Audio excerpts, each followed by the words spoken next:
Good evening, race fans, and welcome to the 2 hours of the Glen, brought to you by the Major Series.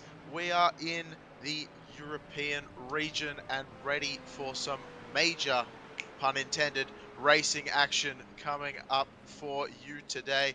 As you can see on screen right now, we've got the list of events that we have coming up very, very soon here on the Majors website, as well as just in general majors racing. So we've got obviously the big boy, the daddy, the majors 24-hour is coming up just next week. It's going to be fantastic, and we've already had over 700 registered teams. It is going to be epic. It's going to be huge, and I cannot wait.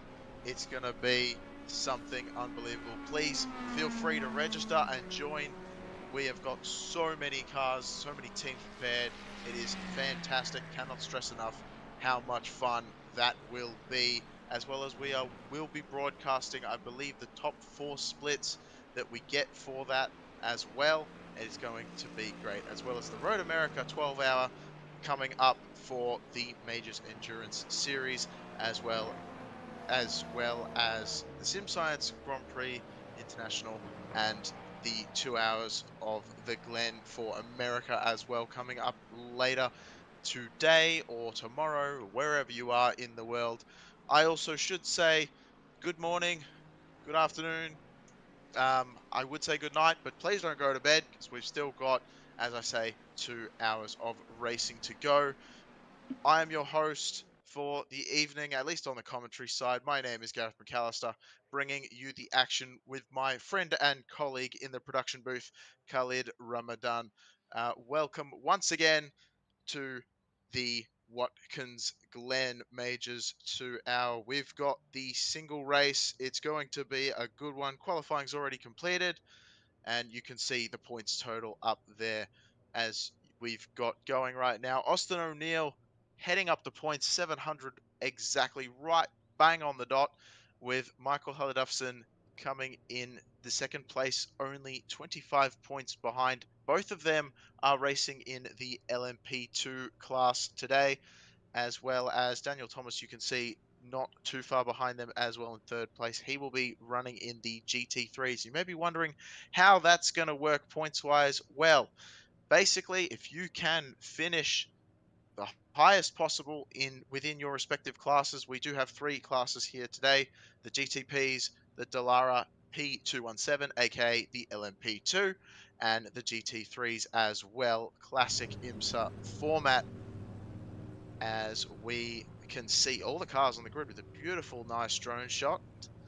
And we get ready to go underway. But like I said, 3 classes of cars. And if you can finish towards the top of the table in your respective class, you will gain the most amount of points. So starting on pole, you've got the man himself, Garen Batten, one of the absolute legends of the Major Series, and he is starting on pole position for the GTPs.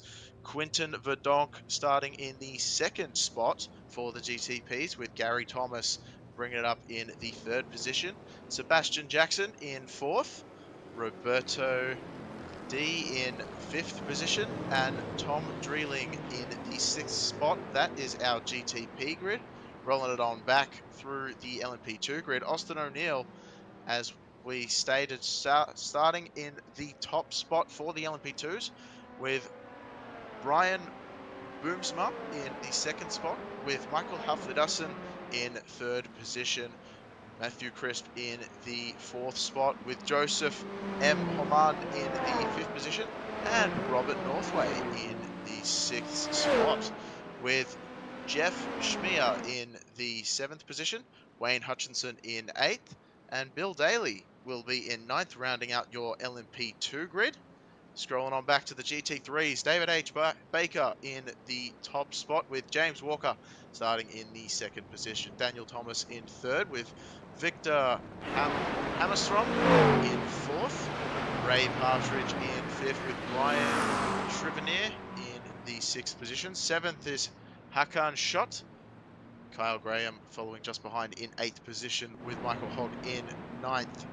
Mike Go Lightly, I hope he's going pretty hard today, not just lightly passing around the field in 10th position, with Jonas Gunnarsson in 11th and Robert Love in the 12th position. And I believe that may come to the end of our GT3 grid as well, as we got the boot layout rocking and going here. 3.45 miles, or 5.55, funnily enough, kilometers long. This layout is proving to be very, very nice because it's got a very nice flow, and I'm sure some of the drivers will talk to us about that later on at the end of the broadcast. We will be talking to the winners. We've got interviews coming up afterwards as well. So just because the checkered flag might show up in 2 hours, just a bit over 2 hours time, please feel free to stick around and listen to what the driver's perspective is of their race, as we will be talking to the winners of each particular class. 11 corners on this racetrack. It's looking like it'll be a good one. Pit lane is a very slow 40 miles an hour, or 64 kilometers. Wherever you may be living, you will understand those units. And we are getting ready to get going. As you can see, the pace car heading into the final 2 corners into turn 10, and you can see the pit entry as well. There's a little bit of a line. You'll see it. There it is, right there on the screen. And our iRacing safety car, pace car, will be coming in on a very hard angle to come down pit road, and we're getting ready to race. The lights are coming out now. There we go, and we are racing green. Garen Batten taking a nicely. Quinton Verdonk, we saw sort of carting off Gary Thomas almost straight away into turn 1, and he gets a really good run on the outside of Batten. How's that going to play out? Batten's not going to have that one happen on very soon at all. Cuts that off pretty quick, but they are very, very close, and there's going to be a nice long straightaway where Verdonk is going to have quite a bit of draft in that Ferrari, but not enough, as we're going to cut back through the field, because it looks like the GT3 field's just starting, and we've had an incident already with an LMP2 starting a bit behind the field. We missed the LMP2 start as well, but that is okay, as we've got Baker, who's made a quick start of it, and it looks like there's some battling too wide, a couple rows deep towards the back of the GT3 field. Looking at Hackett's shot, now we're going back to Kyle Graham, as he's made some moves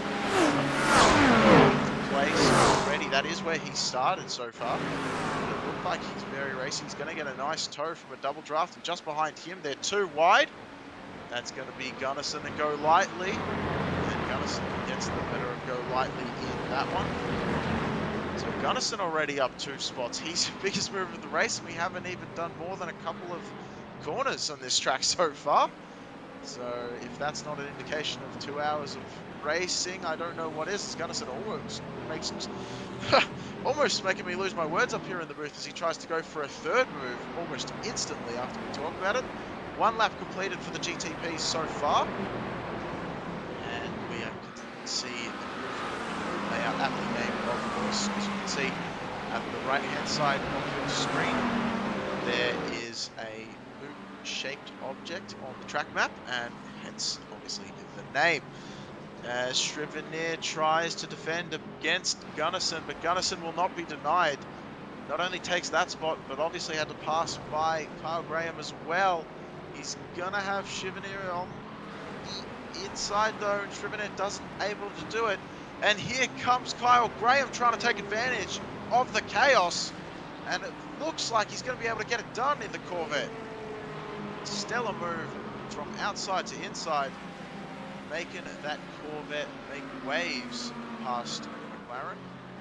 As we had a look at Joseph M. Homan, because he did have a bit of an issue earlier on. We saw the start, little puff of smoke, started almost with the GT3 grid. So we'll go back and have a look at that one.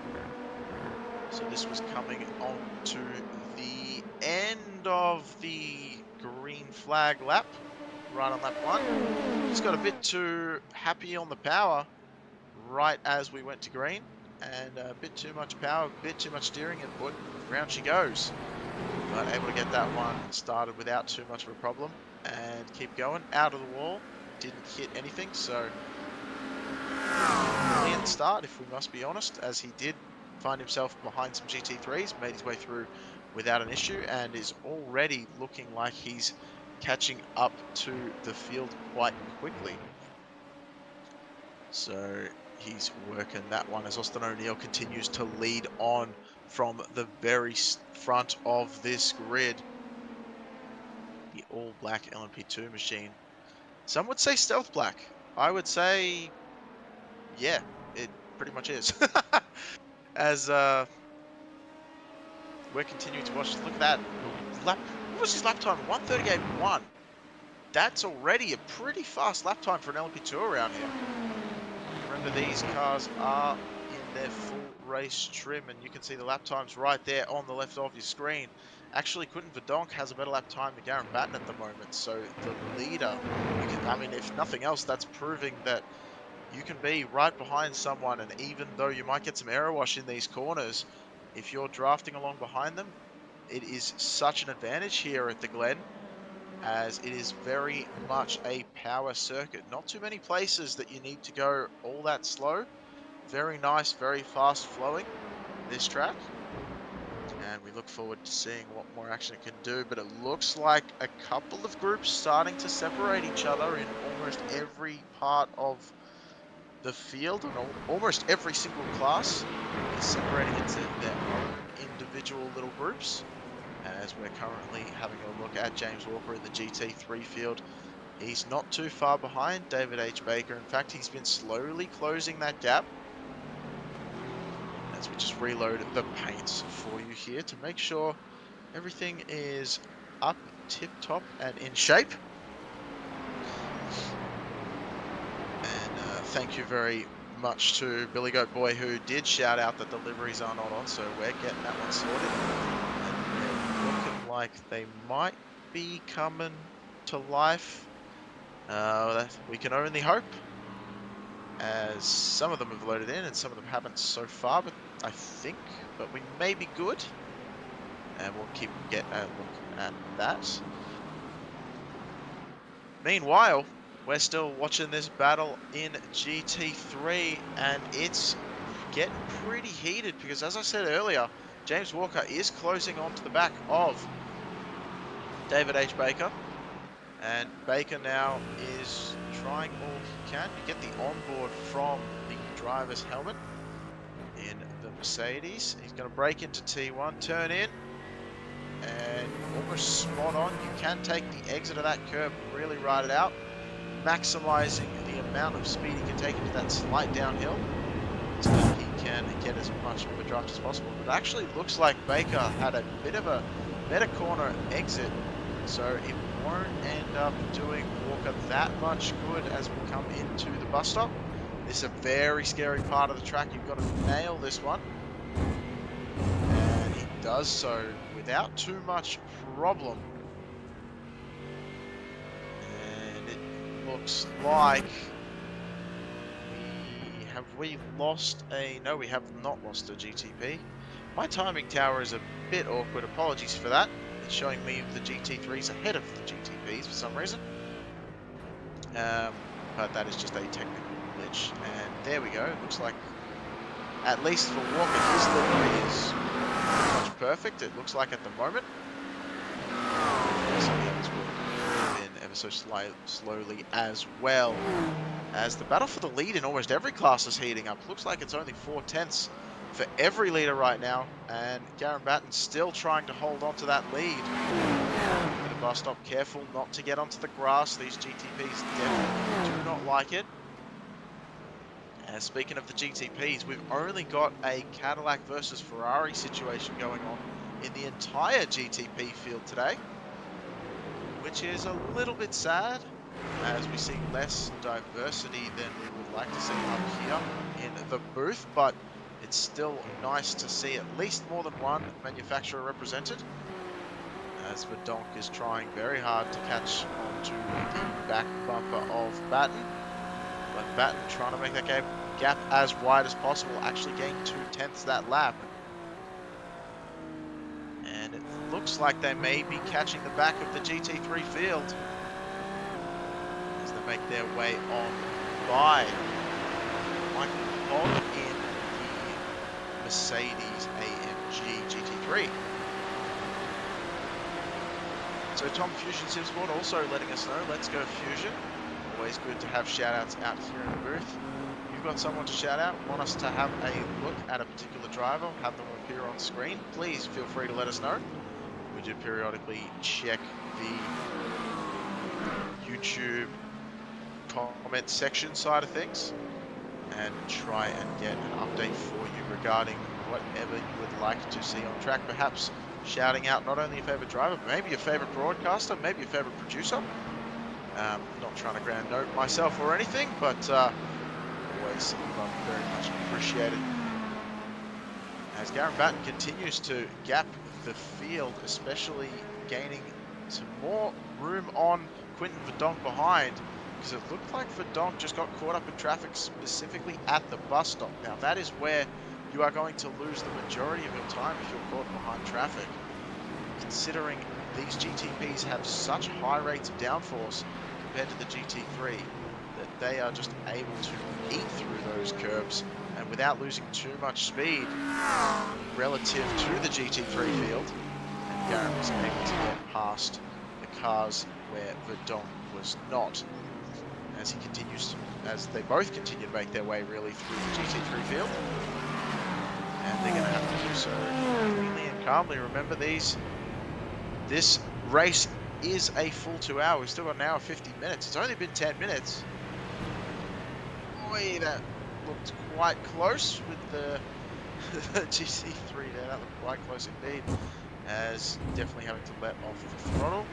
It was Verdonk, so that he didn't come back into the back of his Ferrari brethren. And I believe that was Victor Hammerstrom in the 4th position in the GT3 field.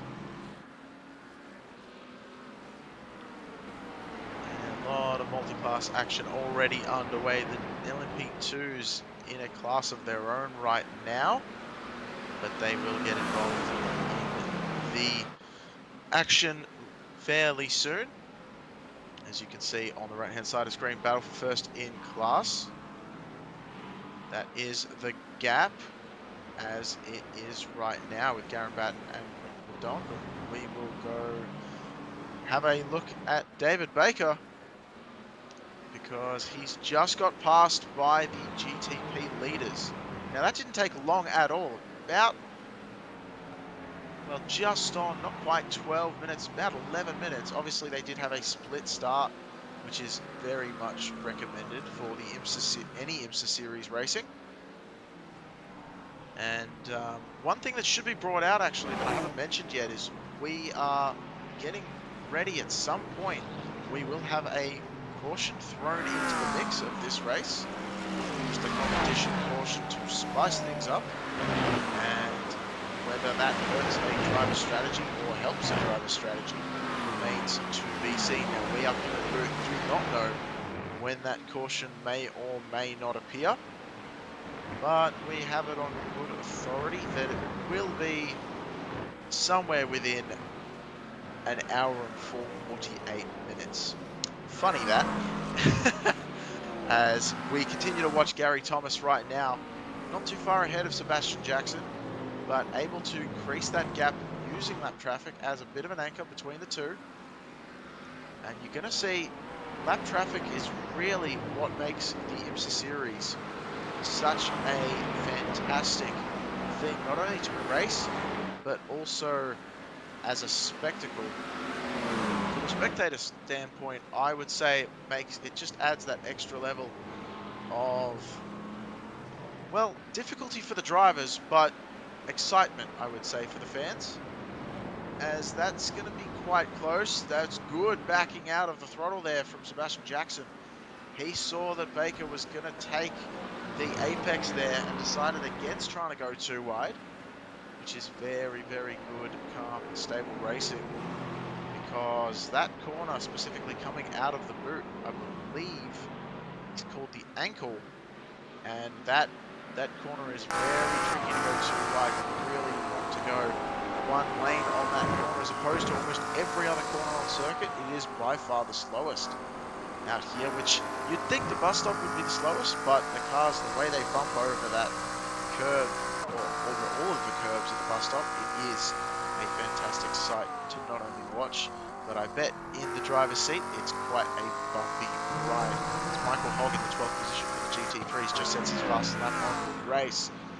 So he's starting to find some momentum, a little bit behind the field, but will be finding momentum to catch back up, as not too far behind him, the LMP2s are starting to close that gap to where the rear end of the GT3 field is.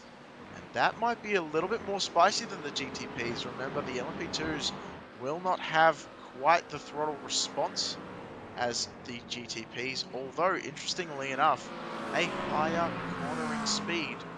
So even though they don't have the outright speed, they do have aero on their side. And with a track like this, aero is a very huge factor, as quite a lot of these corners are mid or high speed corners. There are only a couple out there that are quite slow, and even then, by world standards, not that slow at all.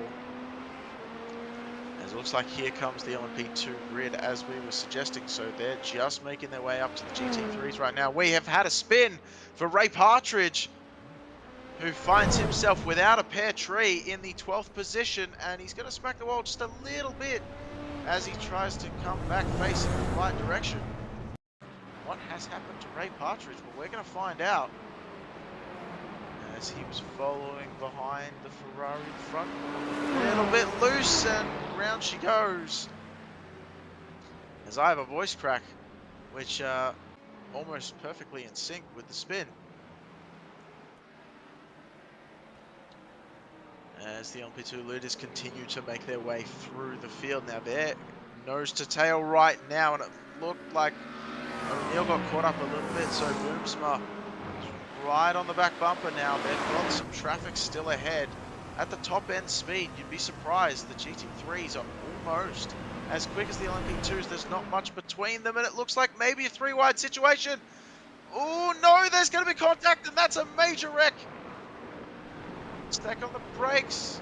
He's not hitting the brakes, but he is going backwards, and that was almost amazing, but it ends in tragedy, as that is a big smack to the rear wall, and that car is going to be pretty much out of the competition, and that's a scary situation for the LMP2 that was just making their way through. I think that was Jeff Schmier, and Boomsma finds himself, unfortunately, up a creek without a paddle, and it looks like that was a major contact between the two drivers. I believe the Ford Mustang of Mike Golightly, that was trying to basically inform Boomsma, I'm not going to give you the room because I'm too scared of what's going to happen. Boomsma wanted the two wide. He saw an opportunity, and you can't blame him for it. It was almost there. Definitely racing for the lead in the LMP2 class. And amazingly, Boomsma almost made it around the entire, in fact, did make it around pretty much the entire bus stop backwards. Unfortunately, it ended in tragedy, but for a little bit there, we thought that he was pulling one of the greatest motorsport feats in who knows how long, as that would have been incredible. But we're still looking at Gary Thomas in the third position for the GTP field now, as we go back to your live pictures with Jackson not too far behind. Both these drivers are in the Cadillacs, as you can see. The Caddy is usually a fan favorite, and so is the Ferrari, not just around this circuit, but typically around almost, I'd say they're the most popular GTPs I usually see when we're up here in the booth. The Ferrari seems to be the car of choice for a lot of people, and I believe a big reason for that is that they have a slightly different system underneath. I believe they have selectable four-wheel drive available, whereas the other machines all throughout the GTP field are rear-wheel drive only. And that comes down to the simple fact of the Ferrari is not available in the real-life IMSA series. It is a strictly World Endurance Championship race car, but iRacing from what I understand, has a very good relationship with the Ferrari factory. So we were able to get that one scanned, and it was brought into the IMSA field. So the argument could be made, is it slightly overpowered? Well, definitely up to debate. As we can see at the moment, Haflidassen still in the second position. There is a major gap to Austin O'Neill right now. And I wonder how that's happened. If that's just happened gradually and we've just slightly missed it up here in the booth, or if there was some sort of incident that Haflidassen had. But we're not entirely sure. It does look like Matthew Crisp has closed the field. Oh, that was actually, speaking of field, he almost found himself on the grass. Was Haflidassen going around what was Hakan Schott in the Ferrari, sitting in 7th place in the GT3s, as Matthew Crisp makes his way around considerably calmer than Haflidassen just did.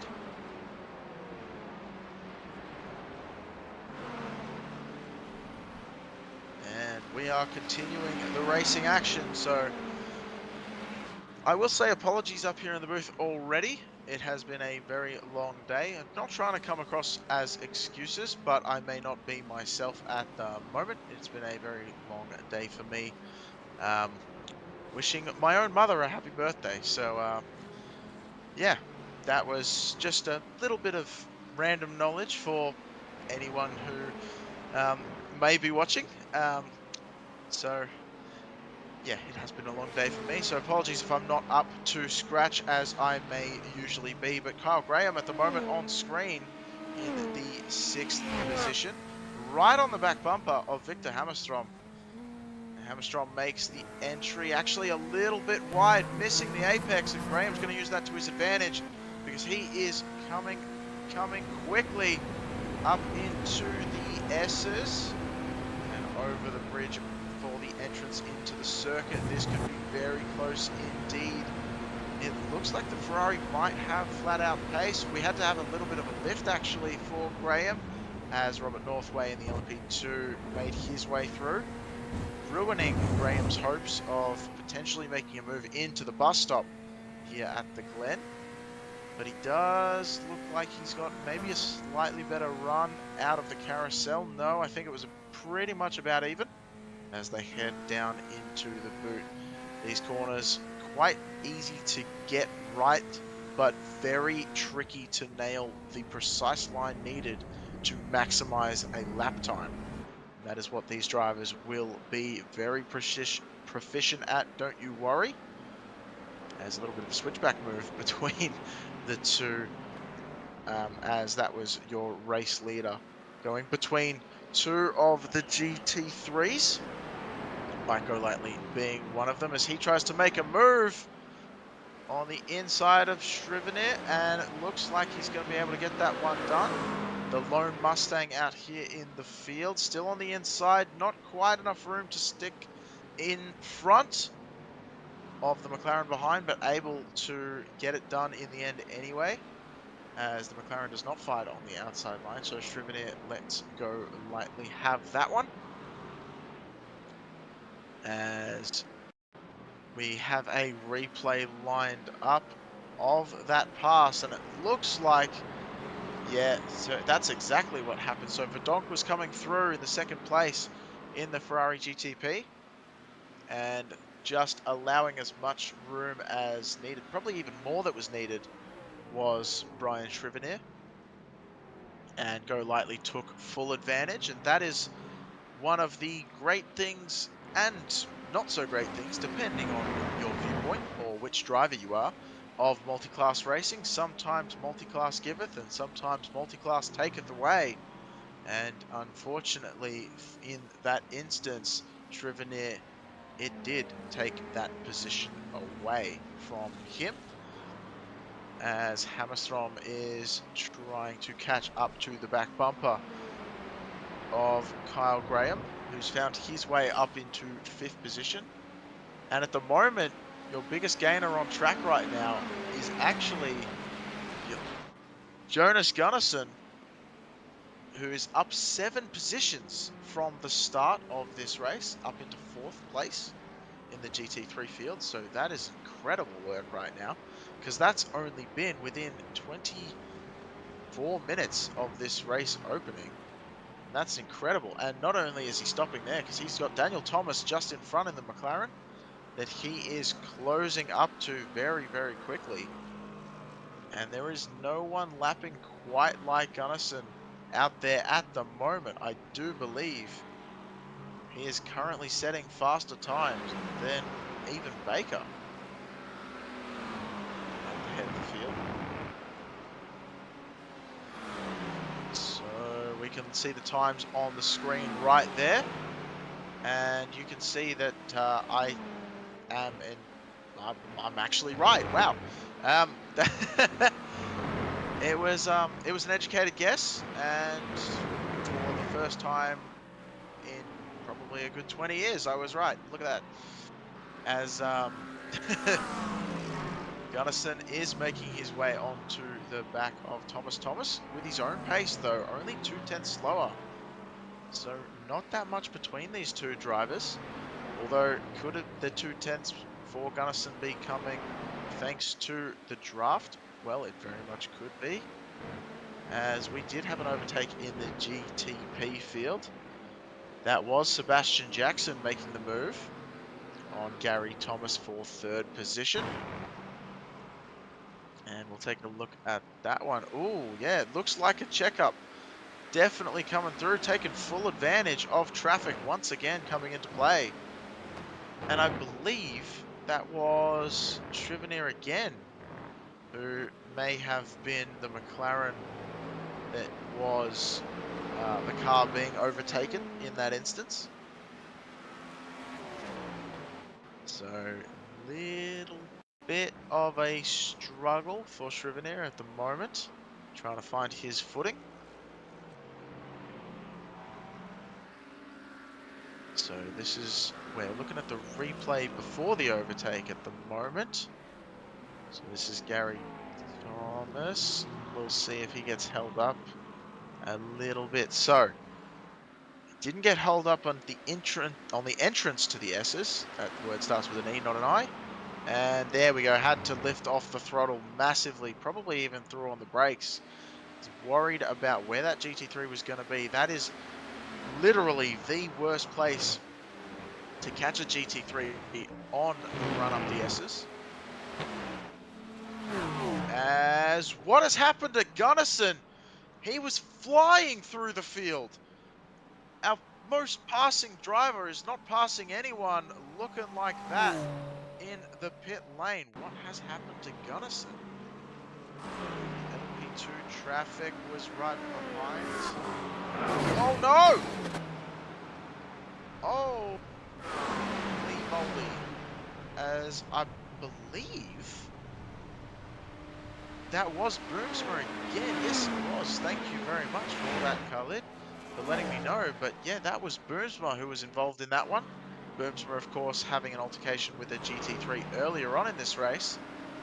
And unfortunately having another one, just unsure of exactly where to go, as the GTP was also coming up. I believe that was, maybe even that was the leader of Garen Batten coming up behind. So Boomsma just, I think, caught in the crosshairs of the leader of the GTP class. Yeah, definitely coming up behind. Wanted to give room, wasn't clear of the GT3s, and was sent into the ether, as they would say.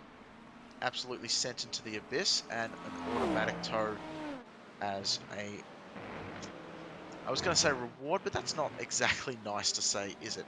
Although I have already said it, so there you go, unfortunately. Sometimes me and my big mouth.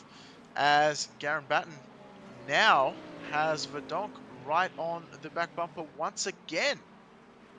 So Verdonk's made up a lot of time in very short order, as those drivers have come back to each other once again. You can see on the bottom right hand side the gaps and the gains. You can see right there that there's been a second and a half 5 laps ago. That one, I mean, that's a massive gain, as it looks like Batten is trying to open that one back up now. But the Ferrari of Verdonk is saying, yeah, I'd like to stay behind you if I can. Get that toe down the front straight and the back straight, going through the S's. And that will be a major roll. So that Ferrari is currently on the move forward, but Batten is answering very quickly and opening that gap once again. As you can see, they're 3/10 quicker. Pretty much, well, actually perfectly 3/10 quicker. Don't see that very often. As Batten makes his way up through the S's. So the field's starting to get a little bit more spread out within the classes. Still many aspects of multi-class racing happening, as the GTPs are now within the LMP2 field. The LMP2 field once again coming up behind the GT3 grid, as Michael Hogg is sitting in the 9th position, exactly where he started this race. He was down in 12th at one point or another, so he's actually gained quite a few spots in short order, whether due to incidents or just flat out pace and finding exactly the pace that he was missing from earlier on, and actually gains to 8th that time by. So that was an interesting pass, as it looks like we're looking back on Garen Batten once again, because he's got LMP2 traffic not too far ahead, and that could cause Quinton Verdonk to come and close that gap back up.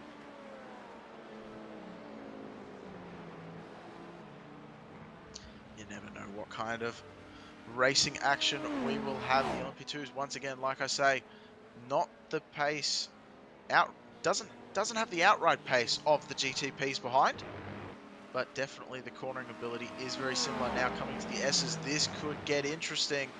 They're going to be allowing for 2 wide. Yes, the LMP2 machine does. I believe that was Robbie Northway in the 4th position, and allows both of those GTPs by without any kind of hindrance. That's not entirely what Verdonk was hoping to see, although he does get a much cleaner run through the bus stop and has closed that gap once more. Batten perhaps slightly frazzled was the word I was looking for, behind the LMP2 machine.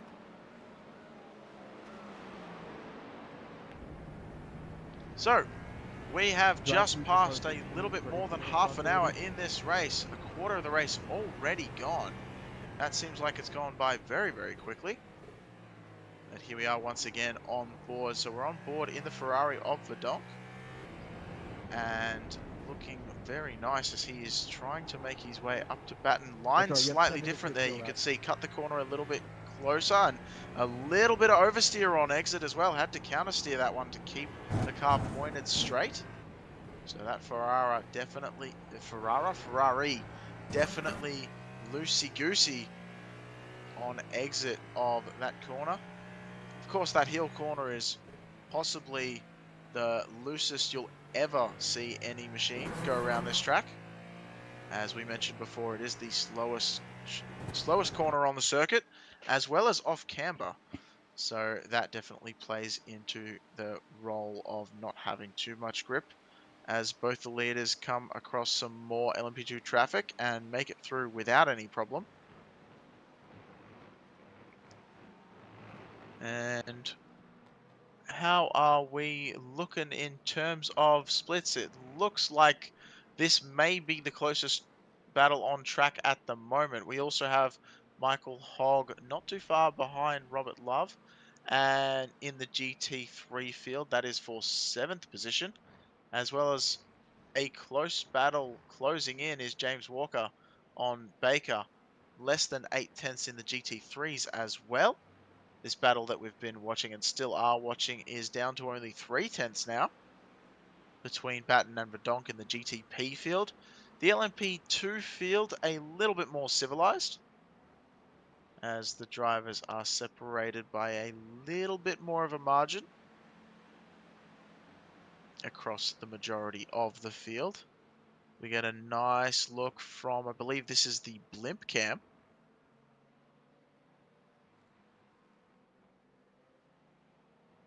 And who's that just in front?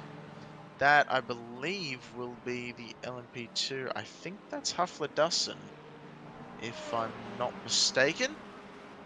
And it definitely is. So Huffler-Dusson is going to stay wide and allow Verdonk to go through.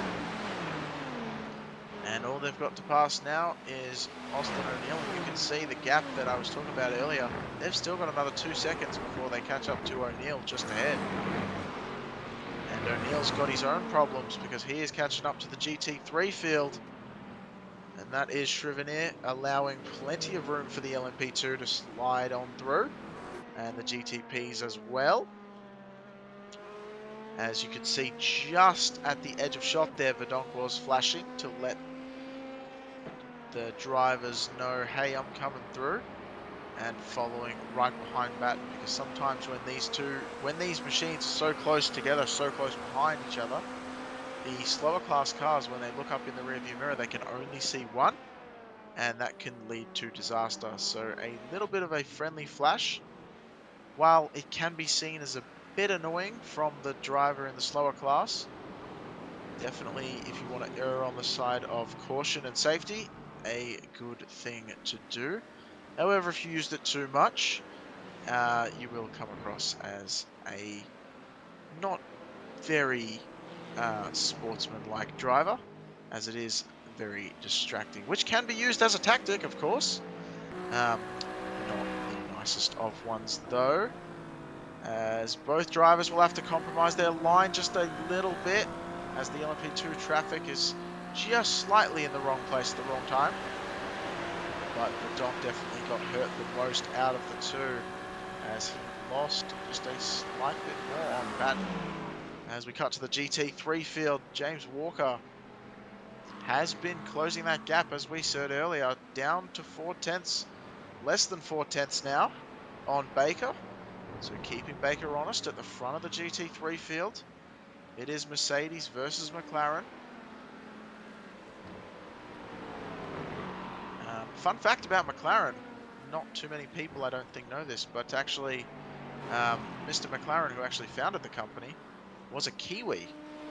So that's, or a New Zealander for those uninitiated into what a Kiwi means. So that's my only really fun fact that I have from McLaren. But there you go, just a tiny bit of knowledge for you that I've got rooting around in my brain. As Baker is definitely doing McLaren proud right now as he extends that gap just a little bit. But you can see that draft coming into play once again as Walker closes that gap. But will there be a little bit of a hindrance from the Ferrari GTP behind? No, there won't be. So that will be okay, all without problems. And that was De Philippis. And we must apologise to Philippis earlier on, as we referred to their last name as just Der, because that was all that we were being shown when we were going through the grid. But Roberto De Philippis is currently sitting in the 5th position in the GTP field, and having a nice go of it in the Ferrari. Getting close to the camera there for no reason other than showing off. I think he knows that we're looking at him.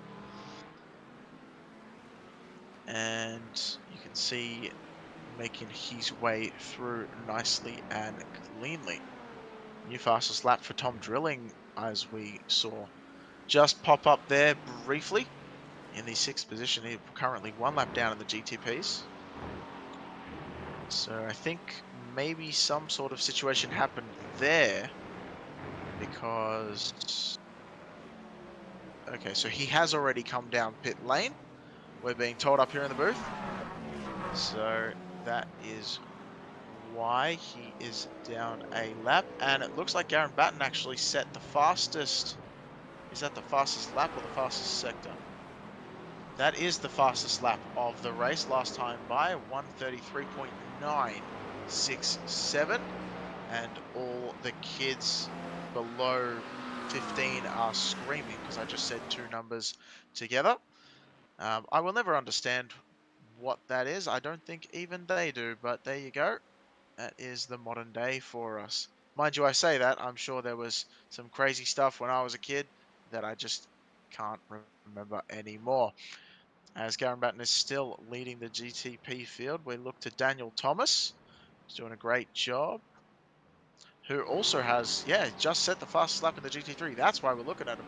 Khaled's keeping me honest, making sure I'm on my toes with a 145.1, so not quite breaking the 145s yet, but I'll tell you what, if we see that, I will be incredibly impressed. Now, we're getting close to the pit window, I believe, of the LMP2 field. I believe they have the smallest tanks of any of the machines outside. Typically, typically the LMP2 machines have around about a 40-minute or so pit window when full of fuel. We lost Baker for a second there, thankfully came back, just a little bit of internet connectivity issues. So that could have been awkward very quickly, as Walker's right on the back bumper now. And as I was saying, the GTP field typically around the 50-minute mark, and the GT3s can go just a slight bit over an hour if they so choose. A lot of fuel being carried by those GT3 machines. Usually over 100 litres, which I believe is...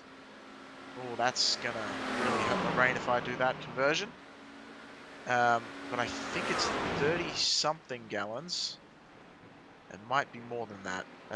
That sounds too low, but I thought it was about 3 litres or so to a gallon. I'm sure potentially someone in chat will have a look at me. All right, I've seen a 6-7's in chat. Austin O'Neill is in pit lane, so he's come down from the lead of the LMP2 grid. And he's come down into pit lane for a scheduled service. So right on the money, as we said, about 40 minutes. We're looking for what the fastest LMP2 time is so far, was the comment. And it looks like it's a 38.211, I believe, is the best lap time. And that is by Austin O'Neill. So to put that in perspective, I'll just do a quick read. The fastest lap in the GTPs was a 33.9. LMP2s was a 38.2. So just about, near as makes no difference, just over about 4 seconds slower. And the GT3s with a 145.1. So that is around about 5 seconds slower. So pretty even in terms of the splits at Watkins Glen between the different classes. 4 and then 5 seconds each. So if you're looking for a time to match, if you'd like to, and it looks like Haflidassen really getting on the brakes, locking up the fronts. And to get that machine stopped, it's going to be interesting if he decides to take tyres this time due to that lockup. Robert Northway, no such dramas. As we have a black flag come up for Jeff Schmier, who was in 5th position for... No, he's in 5th position for the LMP2s. Did he cut pit exit is what you're telling me, Khalid? It doesn't look like he was speeding in pit lane. That looks all fine to me. It looks like he had his limiter on.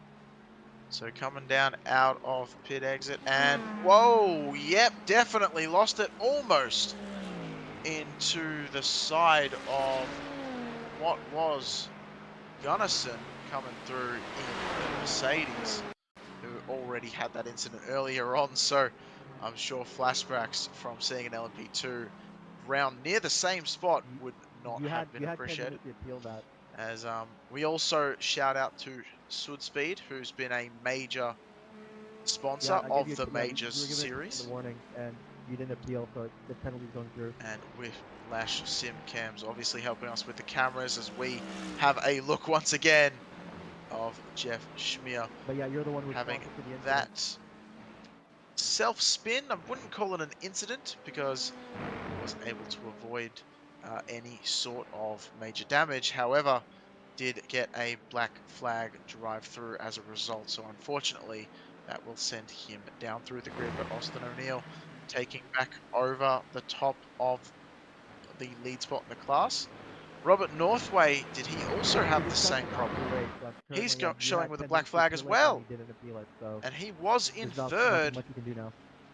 the New Zealander in the number 46 machine. And yep, pretty much the exact same carbon copy incident.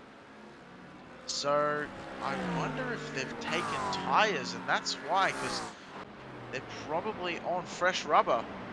And that fresh rubber is going to have no tire warmth in them whatsoever. That is not going to help with grip at all. As we're hearing Verdonk is looking to come down pit lane. So Batten is 1 minute and 2 seconds behind now. So I wonder if that means Batten did come down pit lane and we just missed it in the booth. And that is exactly what happened as Verdonk goes an extra lap. So you got to wonder whether the fuel mileage for the Ferraris might be slightly better or if that's a bit of a strategy play for Batten, as we've just about reached the 45-minute mark almost. So I think Batten actually may have come in a little bit earlier than was necessary. Maybe pushing that car. Remember that Batten was actually pushing that car through the air at the front in front of Verdonk, so using up far more fuel to push that car through to make that wave in the. I'm trying to say the words and they're not coming to my brain, but sorry, apologies once again for the long day that we have had up here, not in the booth, but outside, as we have come into the booth a little bit tired and potentially under the weather, but we're still hanging on, as I hope you're hanging on the edge of your seat as well, because we're looking at Gunnison right now, and he's got a major hill to climb. However, has shown brilliance in the past as well as in this race, so never count out the Gunnison. As we continue to keep an eye out on the battles around track. And the top three within 3 seconds of each other. That is Walker, Baker, and Thomas. And actually, Walker made a move on Baker. Did we? We missed that, didn't we? For the first place in GT3. Let's see if we can get a replay of that one. As we did make a mention that Walker was catching Baker slowly but surely. And obviously did make that move at some point, as Verdonk has just come down pit lane.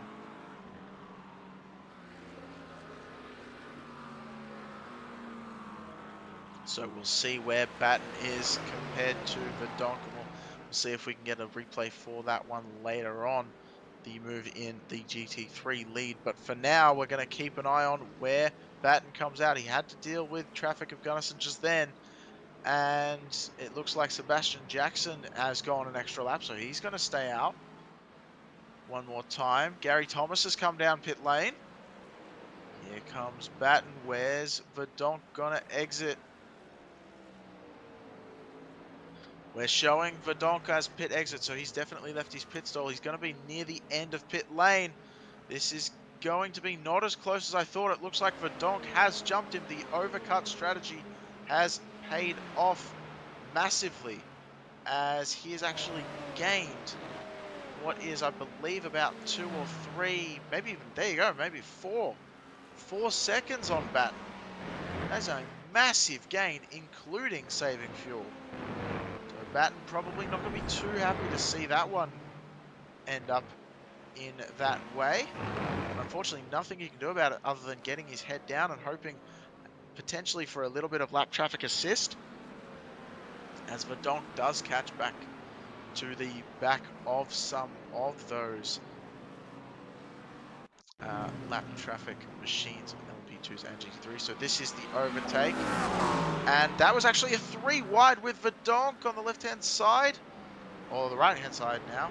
as he did make that very interesting, but that was actually very good by James Walker there. I believe using the bat a little bit strategically as help to make that pass happen, but definitely had a lot of pace and a little bit more than Baker, who is now sitting in the second spot. Maybe that comes down to the Mercedes. We do see a few Mercedes on track, so we do wonder if that car has a lot of pace. Then again, we see actually more McLarens now that I look at it than Mercedes.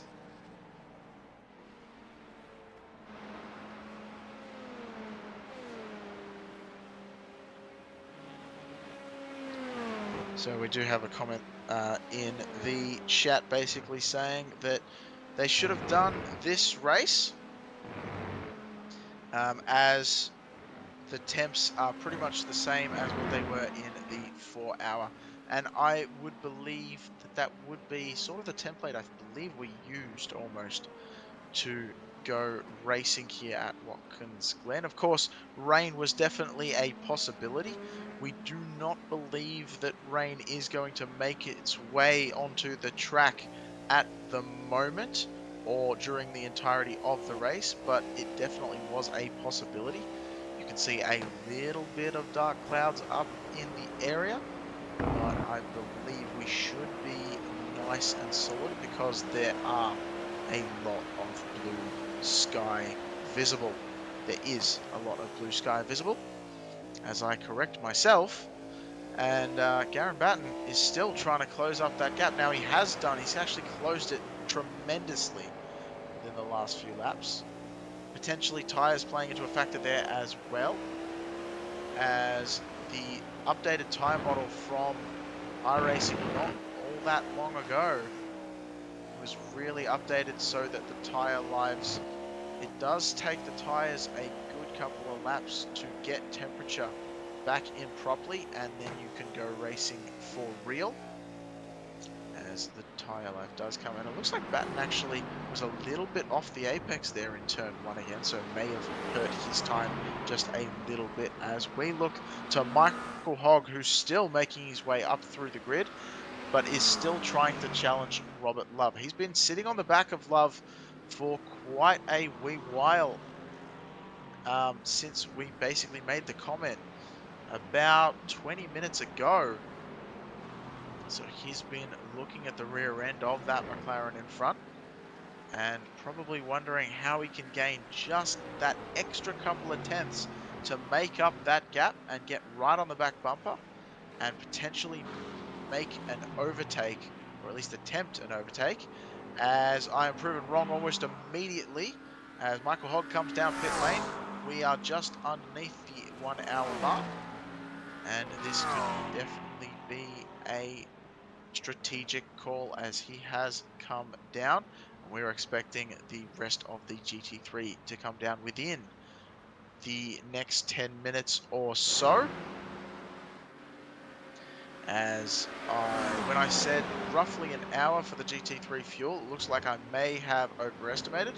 And I think that's because this circuit has a lot of on-throttle moments, a lot of corners, like I said earlier on in the broadcast, that are medium to high-speed corners, and you are on throttle for a lot of that time, gulping down copious amounts of fuel. Nova Dude letting us know that they appreciate hearing the cars in the broadcast. That is always a big note for the IMSA series as well as majors. That is something that I myself am very passionate about. So we can definitely thank Khalid for making the mix hopefully perfect to your ears so that you can not only hear me but also hear the cars loud enough in the background to enjoy some engine sounds as well. So it is always appreciated, whether the comments be of constructive criticism or whether they be of a praise type. All feedback is appreciated. Thank you very much for the comment, and always the interaction with the fans is a major importance in the Majors series. as Verdonk is making his way through traffic nice and cleanly. And it looks like Baker's actually catching up to Walker as well, interestingly. So I wonder if that's because, as we can see right here, of the traffic coming into play as Batten, speaking of traffic coming into play, Batten's going to get directly between the leaders battle in GT3. And I was going to say maybe hinder Baker a little bit, sorry, but it didn't seem to do anything of the sort as Baker's closed right back up. The LMP2 car gets involved ever so slightly, has to back out of it, and he's going to lose a major amount because Walker in front has the tow from the LMP2, and Baker has lost a lot of rhythm, only just grabbing the tow now. You can see the timing just starting to come down, but it's already quite late. Still able to keep it within half a second, so close enough to still gain some draft. Remember, the draft is around about a second away from the car in front for the GT3s, that is. I believe some of the more downforce high performance vehicles, it may even be a little bit further than that, as they punch a hole in the air to make almost like a vacuum for the car behind, not having to push through what is effectively a wall of air, slowing the car down, which is why you often hear when you get top speed runs of vehicles, it's very, very hard, and you only increase the speed by ever so slightly. Ever since we haven't had a massive change in, I don't think we've had a major change in overall top speed of a vehicle since the Veyron dethroned the McLaren F1's 20-odd year record back in 2009, I believe it was, when the Veyron beat the record. As we can see Gunnison on the screen there, and I believe that may have been a pass on Partridge. And that it was. So up into 10th place for Gunnison. As I said earlier on, do not count that man out. He is flying in that Mercedes.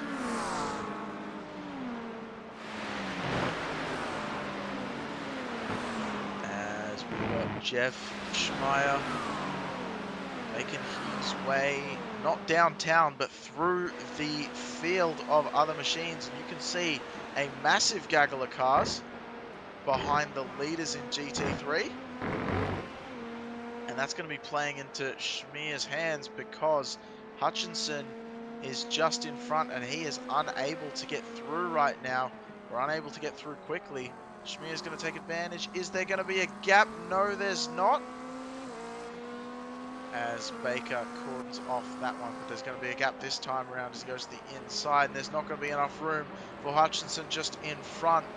So Walker is definitely able to keep his pace up, and that's going to extend his lead just a little bit further over Baker, as that was Hakan's shot in the middle of the two drivers, going one lap down in the 8th position for GT3. We just saw the pass from Schmeier there. And Schmeier's now going to make his way through the rest of the GT3s in that line, which was the leader of James Walker, followed by Joseph Homan as well. Now, Homan's the one that had that spin at the very, very start of this race, still sitting in the final spot, but he fell back about 18-20 seconds or so, not 1,820 seconds, 18 or 20 seconds behind the rest of the LMP2 grid. So it's been a long time, but within an hour, he's definitely shown that he has enough pace to catch up to the field, as he is right on the back bumper of Schmeier and Hutchinson. So not too far behind at all. Potentially a move coming in the not too distant future, as this is the second closest battle on track, as Brian Strivener comes down. Was that pit lane, or did he have an incident? Not quite sure what I just saw there on the live timing screen. Chivinier left pit lane. Okay, that's what I thought. So Chivinier has just come out of pit lane, just lost the spot there to Michael Hogg. He's in 12th position. Michael Hogg up to 11th. Partridge and Robert Love also made those moves. Speaking of Partridge and Love, they went side by side into the bus stop. I believe Partridge was actually able to make that pass and did so into the 9th position. So there you go, heading down at the end of the S's into the bus stop, chicane, and room aptly given, very nicely done from both drivers. As it looks like we have our leader coming down pit road, so here comes James Walker, followed very closely by his major competitor in David Baker. Up on the jacks is Walker, and Baker is missing his pit lane. He actually went a little bit too far forward, had to reverse, so that's going to allow Walker to get a major advantage of potentially a couple seconds or more after they make their way out of the pit lane. As Thomas does take over the lead for the moment. He was running in 3rd, and he has yet to come down pit road. So we're right on the hour mark. So as we said earlier on, some of these GT3s are going to get very, very low on fuel. So there goes Walker coming out of pit lane just about now. And there's Baker. So didn't lose massive amount of time, but that is how it looks when you're coming down pit lane. On track, it is another story, as he has only just made his way out now. We're going to wait for our timing tower to fix itself and see exactly how big the damage was. Remember, these two drivers were within about half a second of each other, and now the gap has opened up to almost 5. And that is the damage done by Baker missing his pit stall, having to chuck it in reverse, and then able to finally get it to where the pit crew can go to work. So that's going to be a major hill to climb for David Baker. On the back bumper of Jess Schmier in the 6th place for the LMP2s, as Joseph Homan is not too far behind. And both of these drivers passed Hutchinson off camera. So Hutchinson falling down to 8th position behind both of these drivers. As this is a very cool shot. Just gives you an idea, more than anything, of how low these machines are. This is from right down at the bottom of the car. And I do love this. You really get a sense of speed from the machines as they make their way around circuit. And it looks like we've had an incident. I believe it was Gunnison yet again. Potentially with Go Lightly, both drivers having issues, or shown as having issues. What? Alright, so this is going to be between the two drivers. Remember, Gunnison was making his way through the field. Oh, and there's a bit of a blink from Go Lightly. It's okay, they're still okay. Oh, though, that was separate incidents. So, Go Lightly spins around all on his lonesome, loses the rear end on the S's. Interestingly enough, I wonder if the side-by-side played a factor in how much you had to turn the Mustang there, and the big heavy beast did not like the change of direction that quickly at that speed. Was able to get through the rest of the lap okay, but did anything happen to Gunnison? Because he's now down in last place once again, and there must have been something that caused him to have that issue. I'm not sure if we have a replay of it or not, but we'll get a check on that one. We believe Go Lightly had a second incident, which is why we're still having a look at Go Lightly. He was slightly further down in the lap. And yep, there's another spin into the wall. And somehow, even though he didn't hit the rear end, the rear plate comes off. What I would call the boot, or the Americans would call the trunk. So that's interesting. So this is the pass. There was definitely a gap between the two, so there's no touchy-feely there. So Gunnison came out of that one unscathed. Unfortunately, the same can't be said for Go Lightly. But definitely something happened to Gunnison to make him fall all the way back down the list. So it looks like we don't have that footage available as of yet. If we can recover it, we will get that to you. If we can't, unfortunately, that is the way the cookie crumbles sometimes. As Joseph Herman, I believe, may have got a slow, not a slow down, but definitely an off track for going a little bit wide on the exit of turn 1. And how has that happened while we were looking at replays? Thomas has caught up only 1 second behind Walker. That's an incredible run. He had almost a 5-second gap, and now it's down to 1. I mean, granted, it's going up now. It's 1.5, but that was on. Oh, that's Thomas. Never mind. So Baker's still that far back. So that was Thomas after his pit stop. So I'm reading the names wrong, but so Thomas came in at 3rd position, and because of Baker's incident missing his, I shouldn't really say incident, but missing his pit stall and having to do a little bit of reverse action to get back into the pit stall proper, Thomas made that move. And so Thomas actually came out of pit road first. That's an incredible pit stop then by Thomas.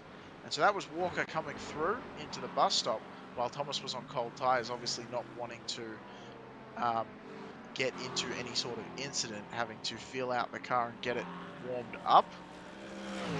So that is incredible. So Thomas looks like they might be on a really good strategy, because they were able to pit later than both of those other two drivers after the hour mark, so they should be good to go all the way to the end. We're yet to see our yellow flag. Remember, we were promised a yellow flag. They could have just been playing a prank on us up here in the booth.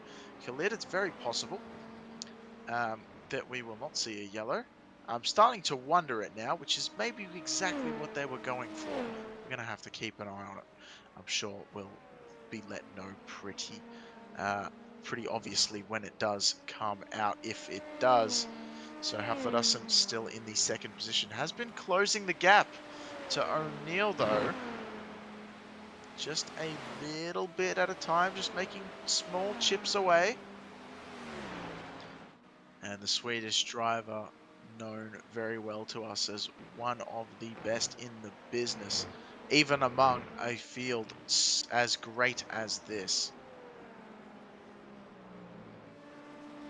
As he's down to just over a second behind O'Neill right now, and still closing that gap. As you can see, the lap times there, Haflidassen was actually slightly slower than O'Neill that time by. But when I say slightly, it is literally 1/100th. So really not much slower at all. And I am realizing I'm using the word literally too many times. You can see it, so I don't need to emphasize how literal it was. You can literally see it literally showing it, and I'm saying it even more. I gotta stop.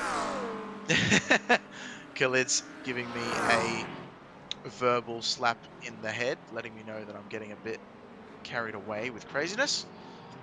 This Sebastian Jackson almost having a little bit of a tussle with some slower class drivers.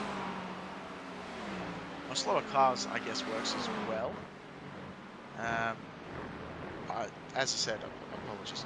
But anyway, so we're going to focus up here, and it looks like our closest battle on track right now, what is that going to be? I believe it's actually going to be our battle for the lead in LMP2, which is now just under a second, As you can see, Jackson makes his way there, and that's okay that you pan away because that is what I was alluding to. So thank you very much, Khalid, as O'Neill does extend that gap just a little bit more over Huffledusson, who had to give way to an LMDH coming through, and I believe that is why that gap opened up just a little bit. However, the tow from that GTP may actually work out in Huffledusson's favour, depending on where he can get said tow and whether that GTP passes O'Neill in a bad or good spot from O'Neill's perspective at least. Could be interesting if the dive comes here. That'll really hurt O'Neill, but it doesn't. And I believe that GTP in question is Gary Thomas, just behind. So Thomas still behind. And yes, it is. As he is still between the battling LMP2s. And Huffledusson has fallen down the order. Not down the order, but down the grid a little bit. As the gap has opened up to 1.3 seconds now.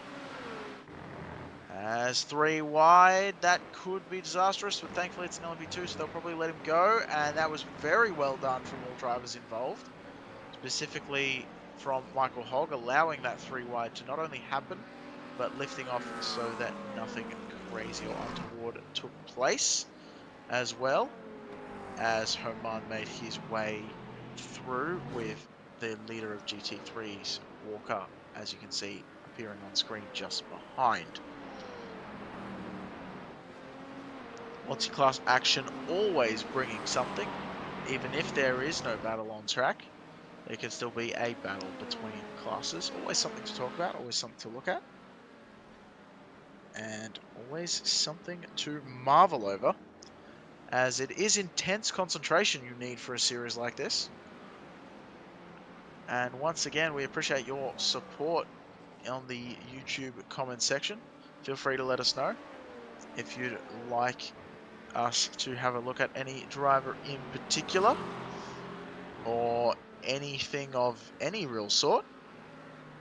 Obviously entirely up to you as well, and we're just going to keep enjoying the racing action from up here in the booth. We have 50 seconds to go, just under or thereabouts, as Hutchinson once again is able to make his way past the GT3 leader, who I do believe has fallen, I think, 2 laps down, or maybe 3 now to the LP2 field.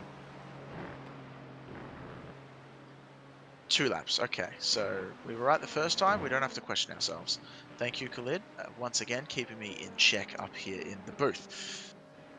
So can't stress enough how much my job depends on other people doing theirs very well and making sure that I don't go off on a tangent. So once again, thank you, Khalid, for letting us broadcast in the way that we do and bringing us all the action on track as well for your viewing pleasure and mine as well. As Huffledusson is closing that gap back up once again, it's still just over a second, but only just. Closed up those 3/10 that were lost with Thomas passing in the GTPs earlier on. And was that O'Neill that was too wide just ahead? Yes, it was. But he did have the inside line, so Hogg did not hurt that too much, as that was Hogg going behind Huffledusson as well. These LMP2s definitely want to go as far away from these GT3s as possible, as the exit of turn 10 producing some interesting looking sights. And I believe Chevenier, no, that's Robert Love, sorry, has come down pit lane. And surely that's not a, oh, it might be a scheduled stop, as he has decided to fill his tank for the rest of the race. And Verdonk makes a very bold move, cutting between the GT3s and the LMP2s in a diagonal angle. And really starting to stretch his legs. He's grown that field lead from Garen Batten up almost 8 seconds now. So Batten's pace earlier on has dropped off ever so slightly, and Verdonk has managed to keep his pace pretty much at the same tempo, and that has allowed the Dutch driver to slowly but surely increase that lead in the GTP field. As Huffler is closing the gap ever still, O'Neill better be careful and watch his rear view, because here comes the 81 machine. Down to 8/10 now. That is close enough to get a draft if he can keep within the 9/10 gap, just a little bit over 9/10 now. It does seem like Huffler is getting a little bit better run out of the corners, a little bit worse on entry, which of course is the ideal way to run a power circuit like this one. Hence the gains being made. You can see there gets another great exit as well. As you can see, the lap times, lap 41, 42, up to the most recent lap.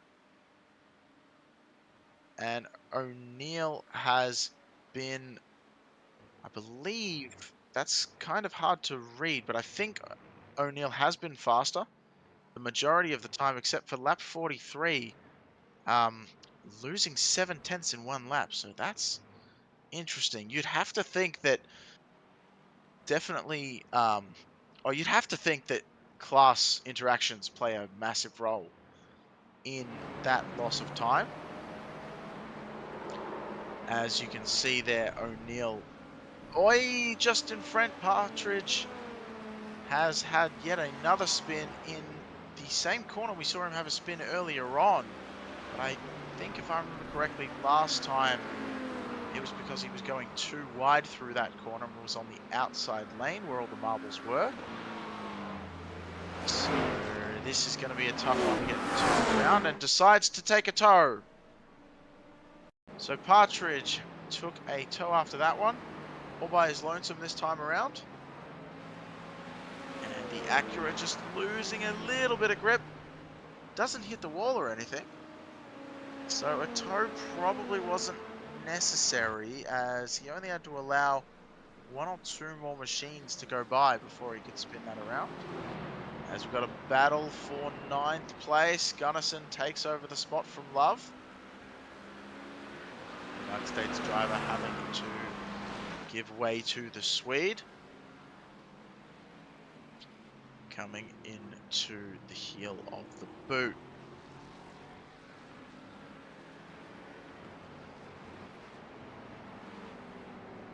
And we have 43 minutes still remaining in this one. And it's getting pretty good. It does look like everyone's sort of pretty calm at the moment. There's not too many close battles right now. Everyone's separated themselves enough to be relatively happy. As we can have a look once again at the move. So just out of the carousel, Gunnison had a really nice run on the outside of the next corner. That will be a very daring move, but enough space was left by Love. So very nicely done between the two drivers. Very respectful racing, and very clean pass from Gunnison.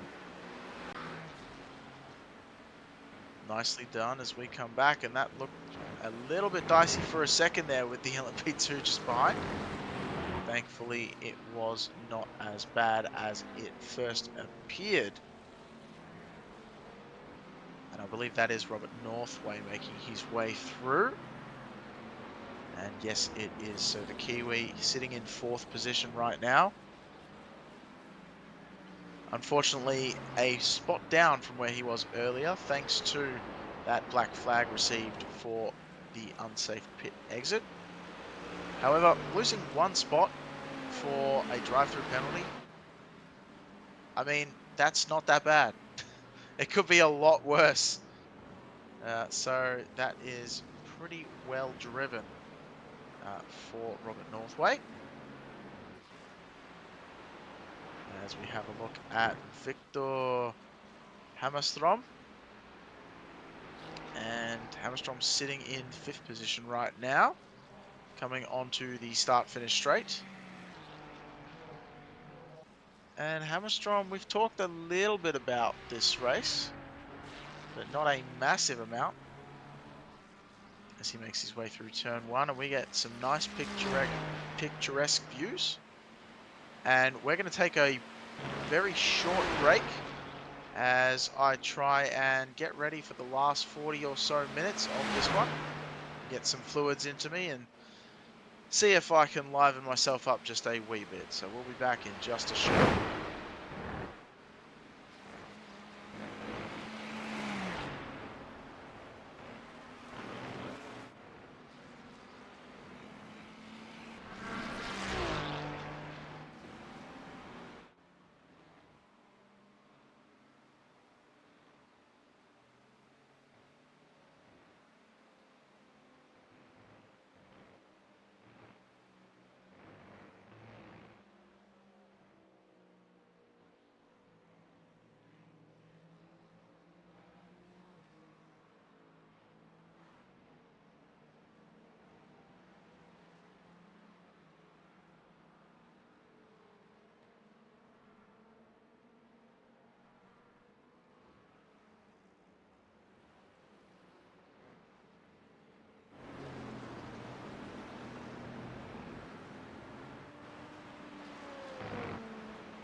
All right, and we are back. Thank you very much for waiting patiently for myself to return, or maybe you're a little bit annoyed with me coming back and enjoyed the sounds of the machines rolling around. I apologize if I have ruined your day for that as I have started talking.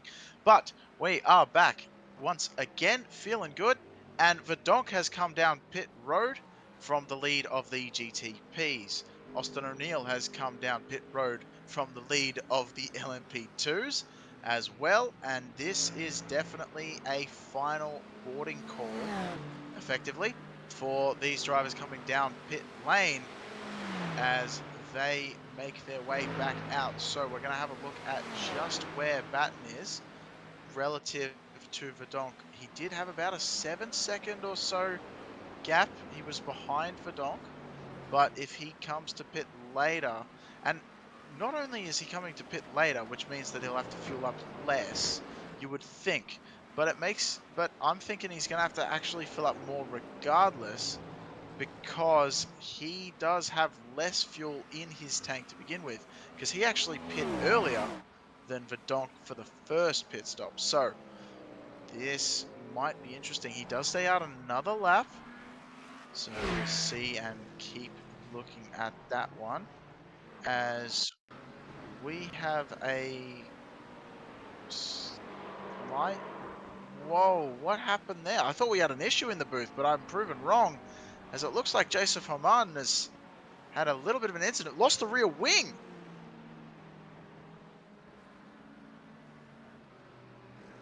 So, wow, actually a massive spin, and losing the rear wing as a result of crashing into the barricade on the exit of turn 10. Not sure how that LMP2 just cut loose like that. That's a very unlikely one, as we did see a meatball for Jackson earlier on while we were away from the microphone, and this is the result. Or this is the cause, sorry. An incident with Hammerstrom, who was having a fantastic race without any kind of incident up until that point, running in the top 5 and enjoying life up until he saw a spinning GTP right in front of him and collected Jackson in that manner. Jackson managing to come down under his own power to pit lane. So both cars in and got repairs done. Fast repair was available and put into action very quickly for Sebastian Jackson, as he still holds on to the 4th position. No spots lost. So that is pretty welcome news, I'm sure, for him, as Daniel Thomas has actually caught the back end of Walker. Some late pace being shown by Thomas. The McLaren potentially coming to life at the end of this race. We've got still 35 minutes to go. And look at the gap in the last 5 laps, from 3 seconds back to only half a second back. So I'm not sure if Walker has lifted off the gas just a little bit, or Thomas has put it on just a little bit harder. But either way, that gap has closed up, and closed up quite a bit. I actually wonder, seeing that now that I'm thinking about it out loud while I'm talking, I'm wondering if Walker's realized that he doesn't quite have enough to make it all the way to the end, and lifted off the throttle just a little bit, is trying to save some fuel.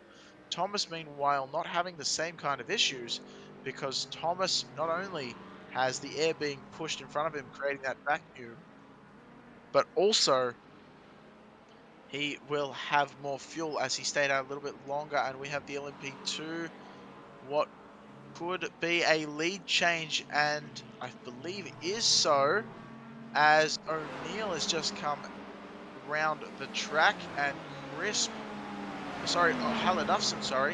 is already out on circuit, and quite a way ahead as well. 6 seconds gained. So that's a massive gain for Hallidufson. There is some very interesting strategy plays that have come out at the later stage of this race. And actually, Thomas, while we were looking at the LMP2 change for the lead, the GT3s have just changed for the lead. So Thomas has made the move on Walker now as well. The Welshman made it past the Canadian. See if we get a replay of that move into the S's. Oh, so this is going to be coming into the bus stop. Sorry, out of the S's. And there you go.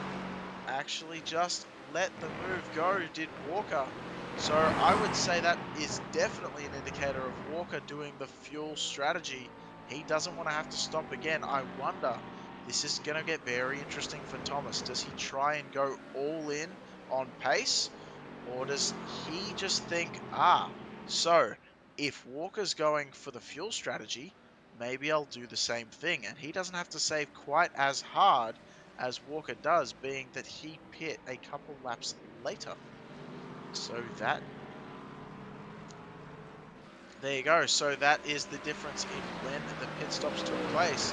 And there's a little bit of contact. That's happened a few times now. That Mustang just a little bit wider, I think, than a lot of drivers are expecting. And that was Go Lightly once again having a little bit of an altercation with a faster class machine. That's not going to instill too much confidence in the leaders, but they both go through without a scratch. Go Lightly makes it through as well. So as we were saying, you can see the lap time, not the lap times, the lap of the last pit for the recent drivers. Actually, speaking of, Batten has come down pit lane. So we're going to see where he comes out relative to Verdonk. We believe Verdonk is definitely going to take that lead back in the GTP field. And as we speak, does so with the new fastest lap of the race to boot. And what happened with Walker? He was in second. What is going on? 30 minutes left to go, ladies and gentlemen. Yeah, Things are going awry very, very quickly. What's happened to Walker now? Bit of a self-spin, bit of contact, potentially. Let's take a look. Oh, and there was a spin from contact, a half spin. Managed to get it pointed back in the right direction without spinning all the way around. Little bit of a love tap with the wall. Shouldn't affect the car too much, if at all. But a definite tap, and I wonder which, I believe, was that the leader of Haflidassen?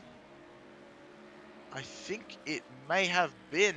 So Haflidassen just getting it slightly wrong. And even though there was room there, given by Walker, Haflidassen just unfortunately misjudged exactly how fast the closing rate was going to be before turning in, and just a little bit of a love tap. Thankfully, everyone made it through without a scratch. As we say that, a little bit of an awkward moment between Walker and the GTP coming through.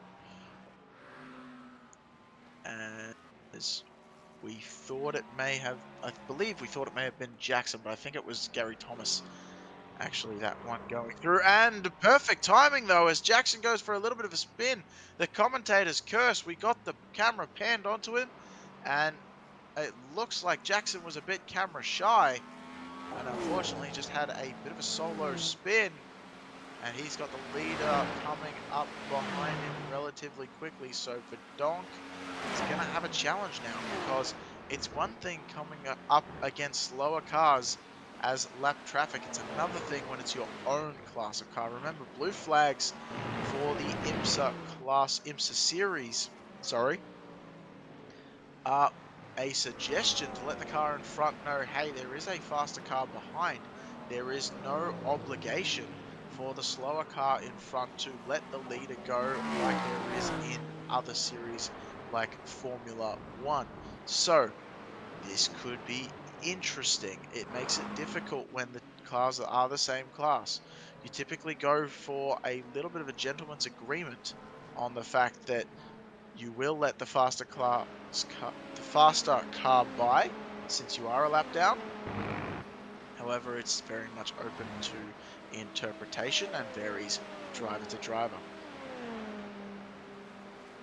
And the reason why we make a big deal out of it is because, of course, if they're in the same class, the cars are very similar on pace, and that can make things very interesting. But it looks like we've panned the camera to Crisp, because I think Crisp just set not only his own, but also potentially the fastest lap in class for the LMP2s. Never mind, that was Haflidassen, so I was getting that mixed up. They are the same team. They are on the same team, though. They're teammates. So I can be forgiven at least partially for getting that wrong, as the paint scheme was getting me all mixed up. But there you go, 137.7. So Half the Dustin not leaving anything to Drive-through chance, for trying to car make as 81 much of a for gap as incident possible responsibility. over You have O'Neill. 10 minutes to And approach. actually, Chris might have... And Half the Dustin's still leading the LMP2 field as of this moment. And let's see if there's any close battles on track. I believe there's not too many for position that are very, very close. Wayne Hutchinson, we haven't talked about much this race. A couple mentions here and there, but nothing too crazy for the Canadian driver, which of course, from a commentary perspective, could be a good as well as a bad thing. Because remember, if you're shown on camera less, that means that there's less likely that you've been involved in an incident. So that is definitely a positive takeaway if you have not been on camera too much. As we continue to watch Hutchinson go through the carousel and make his way down towards the boot. With Hakan shot just ahead, making that pass on the slower class car relatively simply. On the outside though, heading through the foot, so that is through the toes, I guess it would be on the boot. I don't think that's the actual name of that corner. I'm not sure what the name is of that corner. But if it is the toes, that's an interesting. Okay, so Khaled's just saying it's 7. Alright, well, maybe not a fancy name then. Alright, I guess it's just number 7. I wonder if 6 comes before. Anyway, so we are going to ignore that joke because we've already done it, but we've said it now, so I guess we can't come back from it. Walker's catching back up to Thomas as we waffle around about up here in the booth a little bit. So this is interesting. We thought Walker was saving some fuel, but he may have decided to abandon that strategy if he reckons that Thomas can't make it. And Thomas was going to run away with just on raw pace. I think Walker's decided that that could have been the case, and he's decided that he does not want to see that happen. So Walker's made up all that ground that he lost in that half spin with an altercation with Hufflepuff. So will we see a move back to regain the lead from Walker? I believe at the pace we may just in the next lap or 2. Of course, that's doing Thomas a bit of a disservice because he increased the gap through the actual bus stop that time by. As they head down into the boot once more.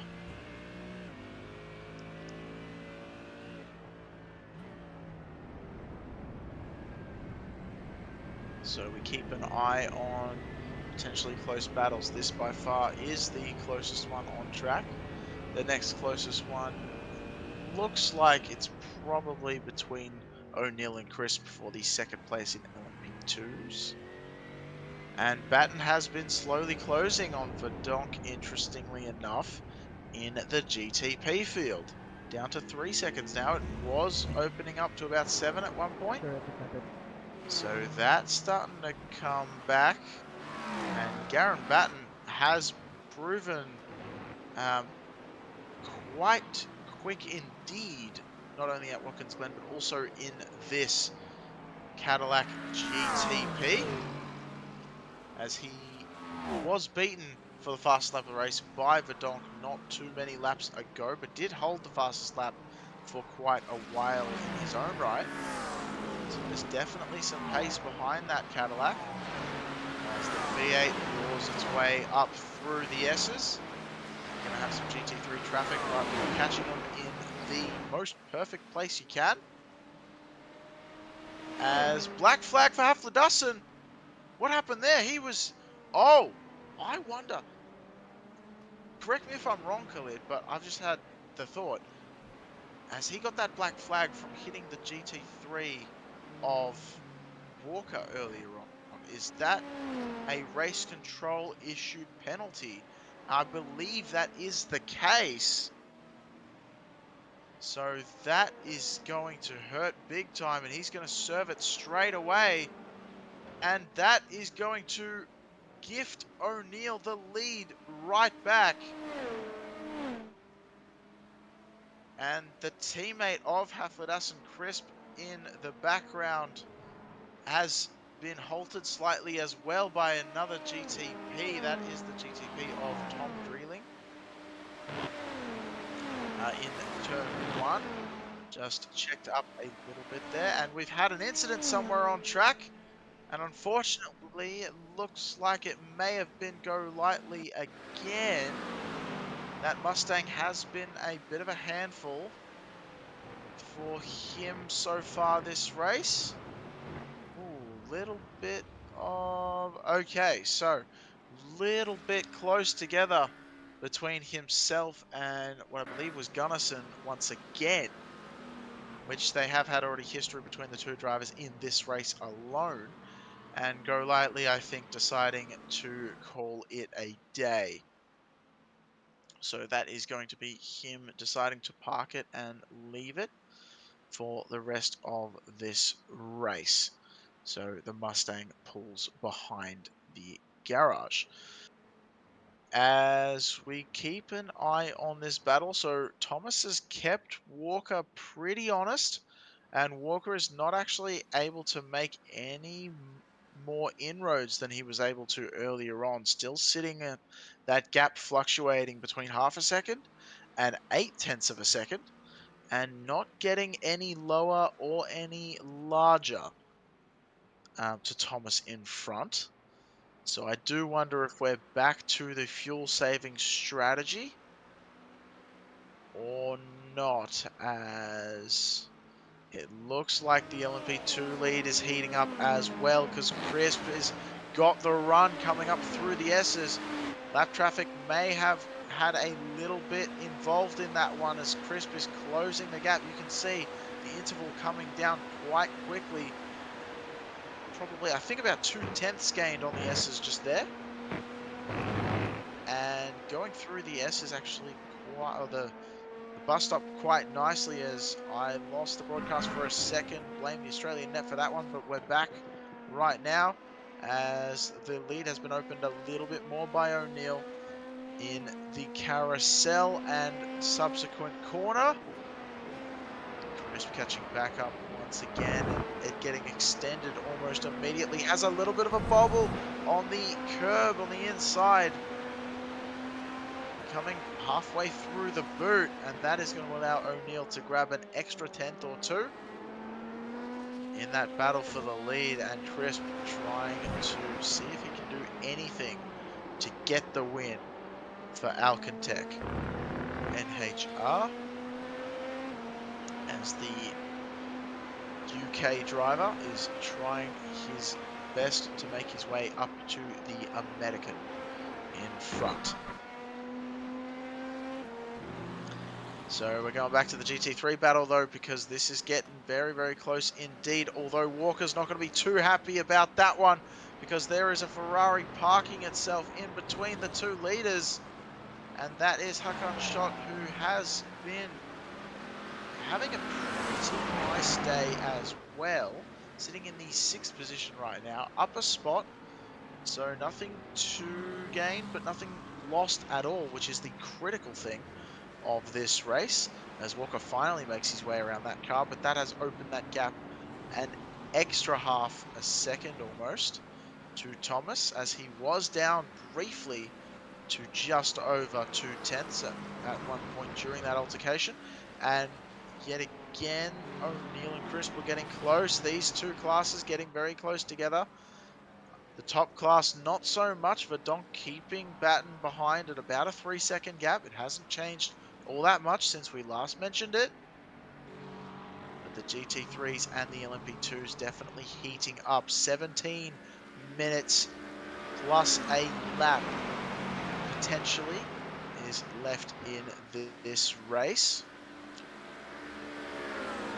As far as we can tell, no other really close battles between anyone else on track is happening.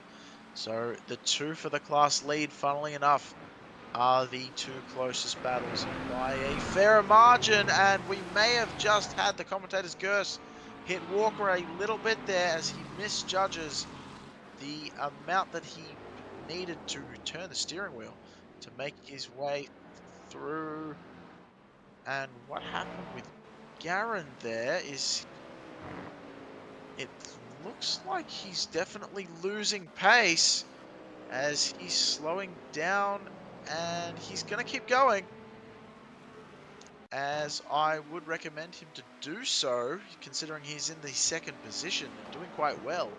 What happened here? An altercation with an LMP2! And that, I believe that one definitely is Hafferdussen again. Yeah, that will be Hafferdussen. I didn't think it was Chris because I didn't see O'Neill anywhere in the picture. And those two are fairly close together. So Hafferdussen, that was a bit of a send, it has to be said, from Batten's perspective. I'm not sure if the move was entirely on there. It has to be pointed out. So Garen may have gotten a little bit keen on that one. But regardless, both drivers continue on without any significant damage. As we see, Garen actually almost had a spin, but thankfully was able to keep it together. As we go back to your live pictures. And Batten is going to make a very similar move. You can do that on a GT3, as their cornering speed is quite a bit lower, and they're not traveling quite as quickly. But an LMP2 is a very different story. Again, like we said at the top of the show, the cornering speeds for the LMP2 is actually slightly faster than the GTPs on the mid and high speed corners. So I think just a misjudgment. But here we go, back to the GT3 battle. Perfectly timed, Khalid. Thank you very much. As James Walker is closing once again onto the back of Thomas. So Daniel Thomas, this win would be huge for both of these drivers. But Thomas especially, as he has made up 2 spots to be in the lead position right now. James Walker started in second. Thomas started in 3rd position. So both these drivers not strangers to being near the front of the field. However, with the loss of Baker in the top spot, they both find themselves having to duke it out just between the 2 of them. As we get the call for 14 minutes to go. Getting very close to the spicy tip of the spear on this one. If you like your wasabi, do not look away, because we've got plenty of spice coming for you. I am sure about that. As Walker is not quite able to close the gap, Thomas still keeping him honest for the moment. This could get very interesting very quickly. Just a small bobble from Thomas, and Walker will be all over him.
All right, and we are back. 10 minutes to go. Apologies for the short break there, unannounced short break as well. As from a technical side of things, we were told that the gearbox cam was pretty loud and maybe drowning me out a little bit. So took the opportunity to grab myself a few more fluids and hopefully come back a little bit stronger for you all for the last 10 minutes of this race, plus interviews, of course, coming up shortly after for the winners of each class. If they choose, of course, that they want an interview, there is no obligation for them to do so if they would not like one. So fair enough. As it looks like at the moment, O'Neill has pulled a gap on Crisp, about half a second gap. So O'Neill has found some extra oomph in that machine. And his LMP2 is able to cut through traffic like a butter knife cuts through butter. Unless you put the butter in the freezer, which I don't know why I said that, but I guess there's some people out there that would do that. Anyway, I've seen people eat butter from the stick, just straight up. I don't know how they do that stuff. Anyway, I'm waffling again. We are still running a race, so I gotta pay back attention as we keep going. So Crisp actually caught up a little bit there as we were waffling, so maybe we should waffle a bit more. It seems to work quite well for Crisp as he's closed back up to 7/10. The battle between Thomas and Walker was down to about 3 or 4 tenths for a moment there as well in the GT3 class potential win, but that's gone back up to 8 tenths once again and is starting to grow a little bit as well. So I wonder if Walker's once again had a look at his fuel and is thinking he might have to save a bit more. I wonder if that's what's going on in the minds of those drivers, as Walker is down to almost a second behind now. And remember, Thomas has had that 2-lap buffer between the two of them. So I wonder if this is definitely going to be a fuel strategy race, because it looks like it may have come down to that very thing. As the battle for the lead in both the GT3 and the LMP2 has been incredibly competitive, which is fantastic to see up here in the booth. Of course, the lead for the GTP field for a while was very competitive as well. Fuel strategy played a role in how competitive that battle was. And of course, Batten had a little bit of an altercation with an LMP2, which unfortunately ended his run at the potential win of this race. Unless something happens to Verdonk, you never know, which is why you keep your foot in it. As Garen did keep his foot in it and went straight through, so that's going to be quite a major slowdown going through the bus stop, deciding not to go side by side, which may have been the smart move, as it looks like Crisp had to go the opposite end of the spectrum, and that has meant that O'Neill has basically run away with it. So this was right behind Garen making the mistake, and gets clipped by the leader of the GT3s. So Thomas was going through side by side. I don't think Thomas had anything bad or, untoward happening there. It was just a case of trying to get as much time made up towards the leaders in their respective classes. And Thomas left enough room, I believe, from that camera angle, it looked like it, but we'll take another look. As closing up quickly was Crisp. Ooh, that was... I think Crisp was possibly on the right line, but it's very hard to go too wide at the bus stop. We'll see how much curbing Thomas takes. He's on a very hard line. Oh, that's going to be a tough one. I would say that's going to be a racing incident because I'm not sure how you can penalize either driver. However, that is definitely one that will go to the stewards, and I'm sure that will be done post-race, as we are far too close to the end of the race itself. Speaking of, we will go back to your live pictures in just a moment. But yeah, that is incredibly unfortunate for the two drivers to get involved with each other in that way.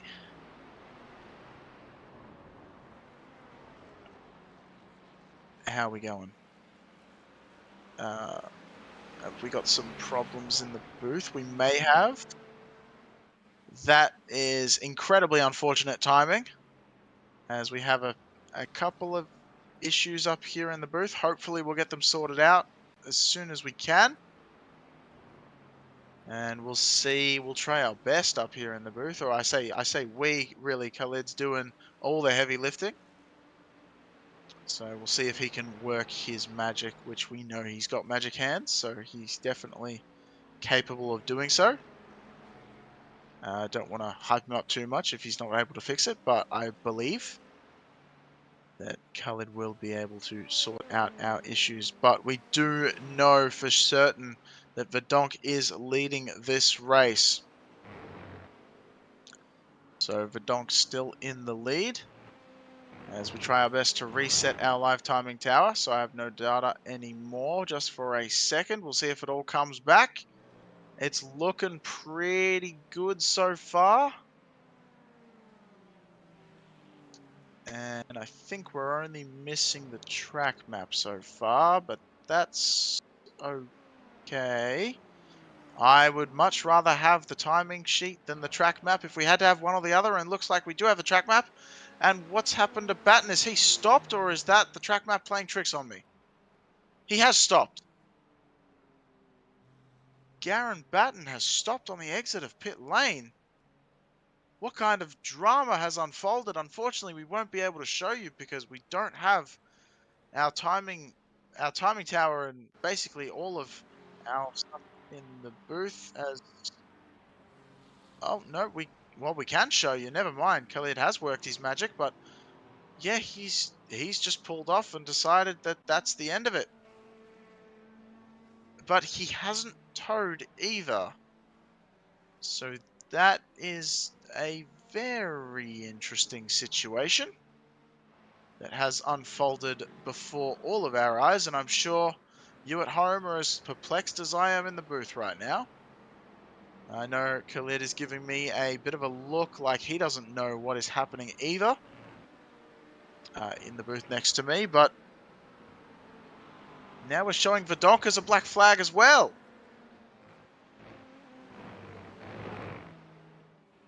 So we're wondering if this is incident points. It very well could be. Now, I didn't say at the top of the show, but these drivers have 16 points of incident for their limits. And it would have been for that. So that was definitely an incident limit count. As he's trying to do the groundskeepers out of a job going mowing the lawn. Was Verdonk out front. He's going to have to serve that drive through, but thankfully he is quite a ways ahead at this point of Jackson. I believe he's actually a lap ahead at this point. So he's got plenty of time to serve that. And Walker's ahead of Thomas as well while we were struggling up here in the booth. I'm not sure if Khalid can work his magic and get a replay of that. That would be amazing. I'm not sure if he can. We've also got Gary Thomas. I don't know if you want to go to replay yet because Thomas is catching up to Jackson, potentially for a pass. Verdonk's gone down pit lane to serve his penalty. Now, we've only got 40 seconds left in this race. There's a little bit of a run wide for Jackson. Thomas finds his way through. And the teammates exchange positions. So Thomas up one more spot into the second place now, as Jackson finds his way into third. Let's see if we can get a quick replay of that change for the GT3 lead, as Verdonk is about to exit pit lane, so we can catch him after the replay if we can get it. And I believe this is the change for position. So just a brilliant run down the straight. And there's no stopping that mighty V8 in the... I almost called it an Aston Martin. That's a terrible tragedy. In the Mercedes SLS AMG, making its way past the McLaren. So, Verdonk on his final lap as he makes his way into the boot. He's going to be seeing nothing but trophies in his eyes as we are getting ready. And is he going to pass? Or is O'Neill going to let him pass? That could be an interesting strategy call because O'Neill, the leader of the LMP2s, is only just ahead. So if he wants to finish this race really early, he will let the leader pass because he's not in danger of going behind the second spot of Crisp at this point, unless he wants to finish a lap ahead of the rest of his field, and it looks like he is going to do so. So here comes Verdonk. O'Neill will have one more lap, but for the overall win and the GTP win, give it up. Quinton Verdonk, take a bow. The race is yours. Watkins Glen 2 hours is completed as far as the overall leader is concerned. And we pan the camera back to the GT3 leader. As no, that's the LMP2 leader, so that's second. Sorry. Yep. So we're going to go to the GT3 leader because here he comes. That is Walker, who has managed to save the fuel and has opened up a half-second gap to Thomas behind. It's pretty close, but not close enough for Thomas. It's going to be Walker. James C. Walker taking a fantastic victory, strutting his stuff out front as drivers continue to make their way around the circuit. And Baker's actually setting his fastest lap of the race right at the end there. As well as, so we have Robert Love, and we'll have some other drivers making their way. Ray Partridge not too far behind. What's the reason for it? Then we've got the GTP of Tom Drilling, who will come through. And we'll see where the other drivers are. I believe then the next one is going to be Robert Northway coming through the Kiwi, is making his way past the checkered flag. Oh, who's going to be Graham or Gunnison? Gunnison just takes it. Oh, no, that's not Gunnison. Apologies. That was Graham and Hammerstrom, using the same liveries, obviously teammates as well. That is why we're getting confused. Shriveniers come through, and here comes O'Neill, our last finishing driver, but not last in his class. Absolutely dominating the LMP2 grid from start to finish was O'Neill. He started on pole, and now he's going to end in the top spot as well. Give it up for your LMP2 winner, Austin O'Neill, across the finish line only just, and then stopping right after it. And Quinton Verdonk joins him towards the finish line and does a victory burnout.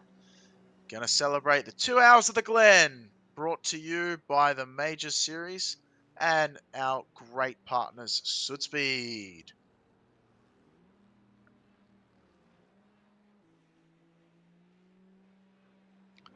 So celebrations very much underway. There's going to be a lot of happy faces, especially in those class leading positions. But obviously they won't be the only ones. Everyone who's done very well this race able to keep out of trouble. And that is possibly the closest interaction without contact I think I've ever seen in a celebratory fashion. So that was actually amazing car control right there by Verdonk right at the end of the race, as the two prototype drivers are celebrating. And unfortunately, it looks like Walker is not going to be celebrating with them. I think he's decided that he doesn't need to celebrate his win in a flurry of tire smoke. He's happy to take it quietly. as we'll see if we can get a unofficial rundown of the race results. So there we go. Overall winner and GTP winner, Quinton Verdonk in the top spot, followed by Gary Thomas in second, with Sebastian Jackson in the third position, rounding out the podium for GTPs. Garen Batten ended up in the fourth position after coming to a strange stop on the exit of pit lane. Tom Dreeling, not too far behind, relatively speaking, in the fifth position, and Roberto De Filippis in the sixth position, and our final GTP. My then in the LMP2 field, Austin O'Neill in the seventh place overall, but first in LMP2, followed by Matthew Crisp, who put up a good fight for a while there. Unfortunately, unable to challenge O'Neill at the end after having a bit of his own issues. Michael Halladufson setting very, very fast lap times, but also having his issues in the third position in class, with Robert Northway in fourth, Bill Daly in fifth, Jeff Schmeier in sixth, and Wayne Hutchinson in seventh. Out of our 9 LMP2s, those were our 7 that finished the race, and at least ahead of all the GT3s. James C. Walker will take the win in the GT3s, with Daniel J. Thomas, David H. Barker rounding out the podium, Kyle Graham in fourth, Victor Hammerstrom in the fifth position. We cycle on down with Hakan Schott in sixth, Jonas Gunnarson in seventh, with Michael Hogg, Robert Love, and Ray Partridge rounding out the top 10 for the GT3s, with Brian Chivenier and Mike Go Lightly in the 12th position, with the two LMP2s that didn't finish the race, as well as Go Lightly also not finishing the race, the bottom 3 cars there. So we have got all 3 drivers joining us for some commentary shenanigans and maybe some commentary about their own race. So we'll see if we can pull them into the booth. I believe the first one we're going to pull in is going to be the winner of the entire thing. It's going to be Quinton Verdonk joining us up here in the booth as we get him into the booth. Quinton, welcome to the Hello. broadcast booth. It is fantastic to have you here, and I gotta say, Garen really gave you a run for the money at the start of this race. Yeah, he sure was a good. He sure is a fast boy. I did not expect that. Yeah, absolutely, bringing the pace in the Cadillac, no less, as well. Now, I want to hear from your perspective. How was it with the lap traffic out there? Was it as chaotic as it looked from the outside in, or did you manage it with relative gusto? Did it quite easy? What was it feeling like in the booth? In the car. Sorry. Yeah, I would say the top six of at least the GT3s, they were quite predictable. But then the latter half, it was for some reason they let you go in the corner, but it was mid apex that they suddenly went off the racing line, which was a bit confusing. But overall, it was quite manageable. Well, as long as it was manageable enough for you to definitely take home the win, so you can't be complaining about that. It has been a phenomenal race to watch you now. When it came to fuel strategy, we saw you pit quite a bit after Garen. Was there any particular strategy in mind, or did Garen just pit far earlier than you were expecting in that Yeah, he first stop?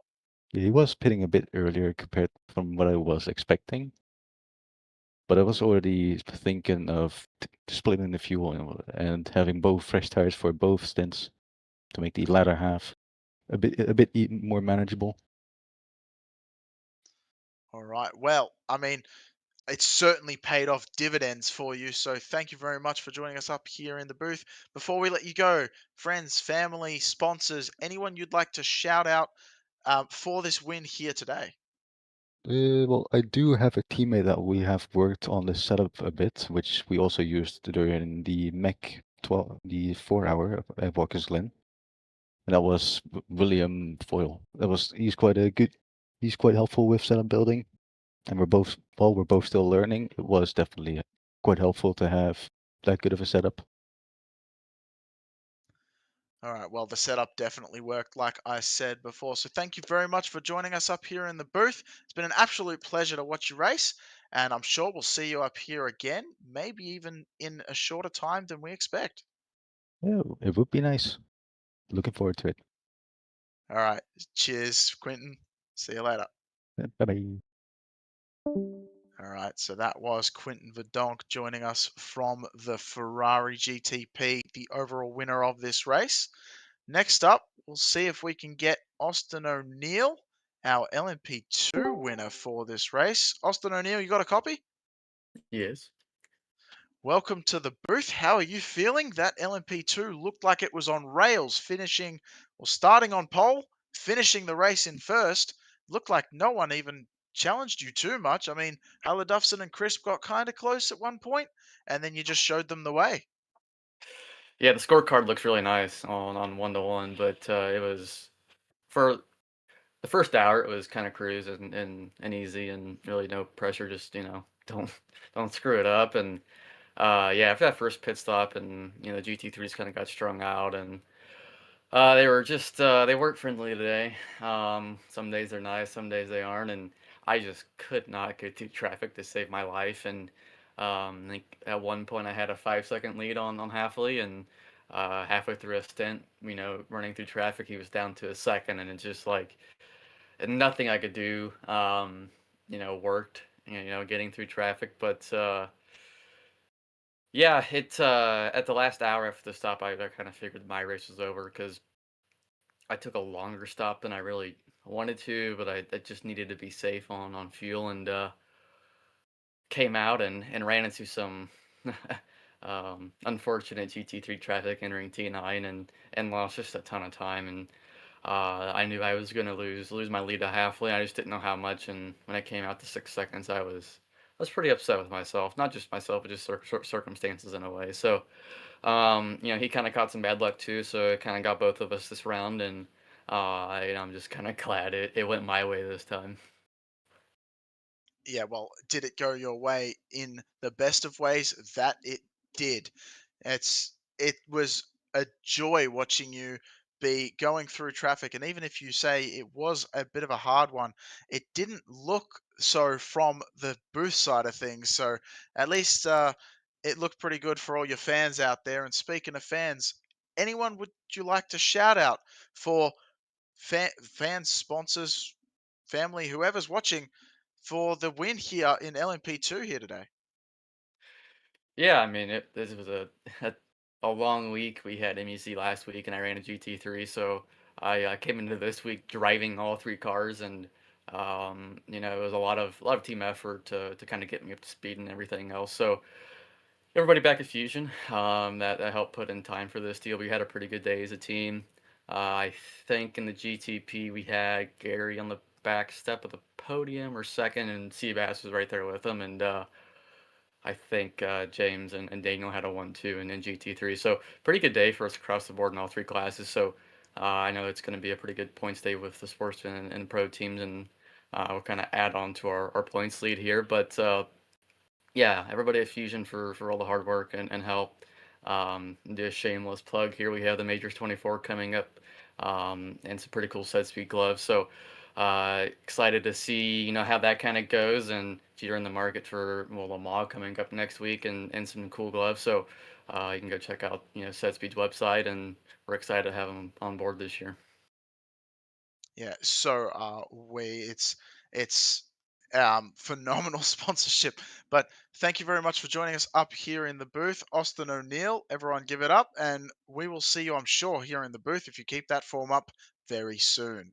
Yeah, Again. thank you guys. All right, that was Austin O'Neill bringing it home in the LMP2 top spot.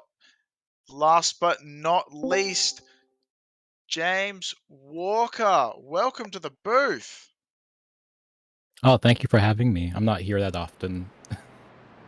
Well, from the pace you were showing, I'd say you should be here that often because that race was awesome. Now, there is something I do need to talk to you about, and that is fuel strategy because we were talking about how we thought the fuel was going to go. We thought that Daniel Thomas had your number because he came in 2 laps after you, and we thought you may have had to save more fuel and might not have had the pace.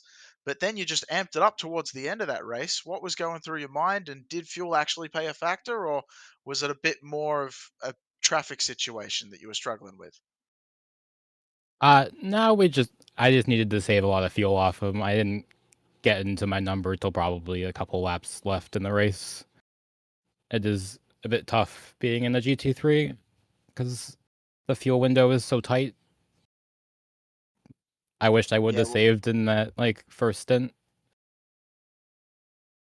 Yeah, well, I mean, that's why we were talking about because we were talking about the fuel strategy up here in the booth as well.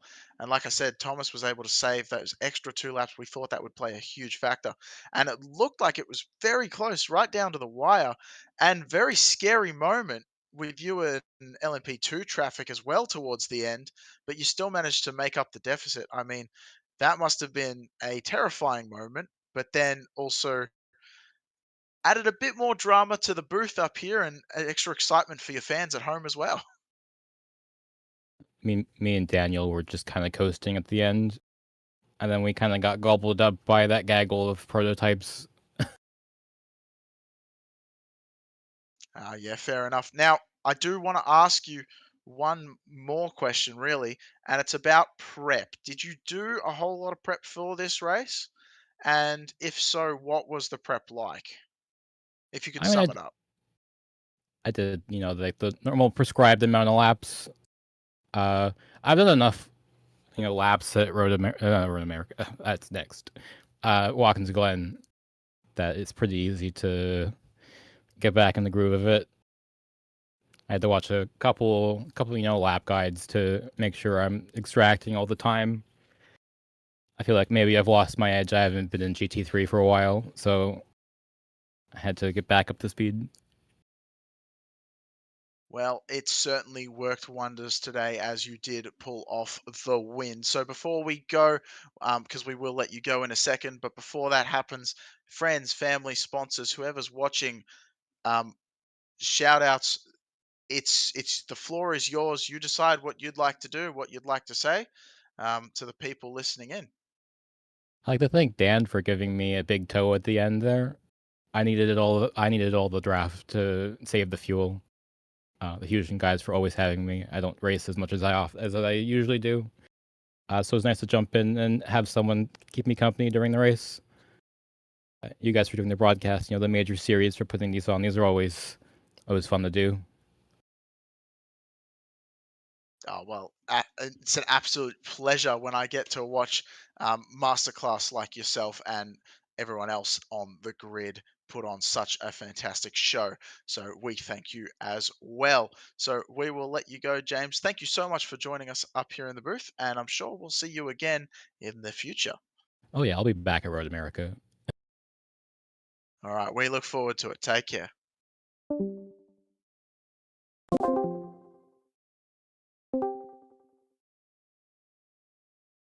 All right. Uh, I may have stuffed up. Are we still on broadcast? All right, good. I apologize up here in the booth. I made a slight bit of an error, but it's fine because everything's still working. So that's great. All we've got left to do is basically say thank you so much for tuning in to the broadcast. It's been an absolute pleasure to call the action. Once again, I myself am Gareth McAllister, joined on the production side of things by Khalid Ramadan. And we have had the pleasure of bringing you the majors 2 hours of Watkins Glen for the European region. Thank you for tuning in. We're very excited to see you stop by and potentially join us for the majors 24-hour coming up next week. It's sure to be a blast. Looking forward to see you next.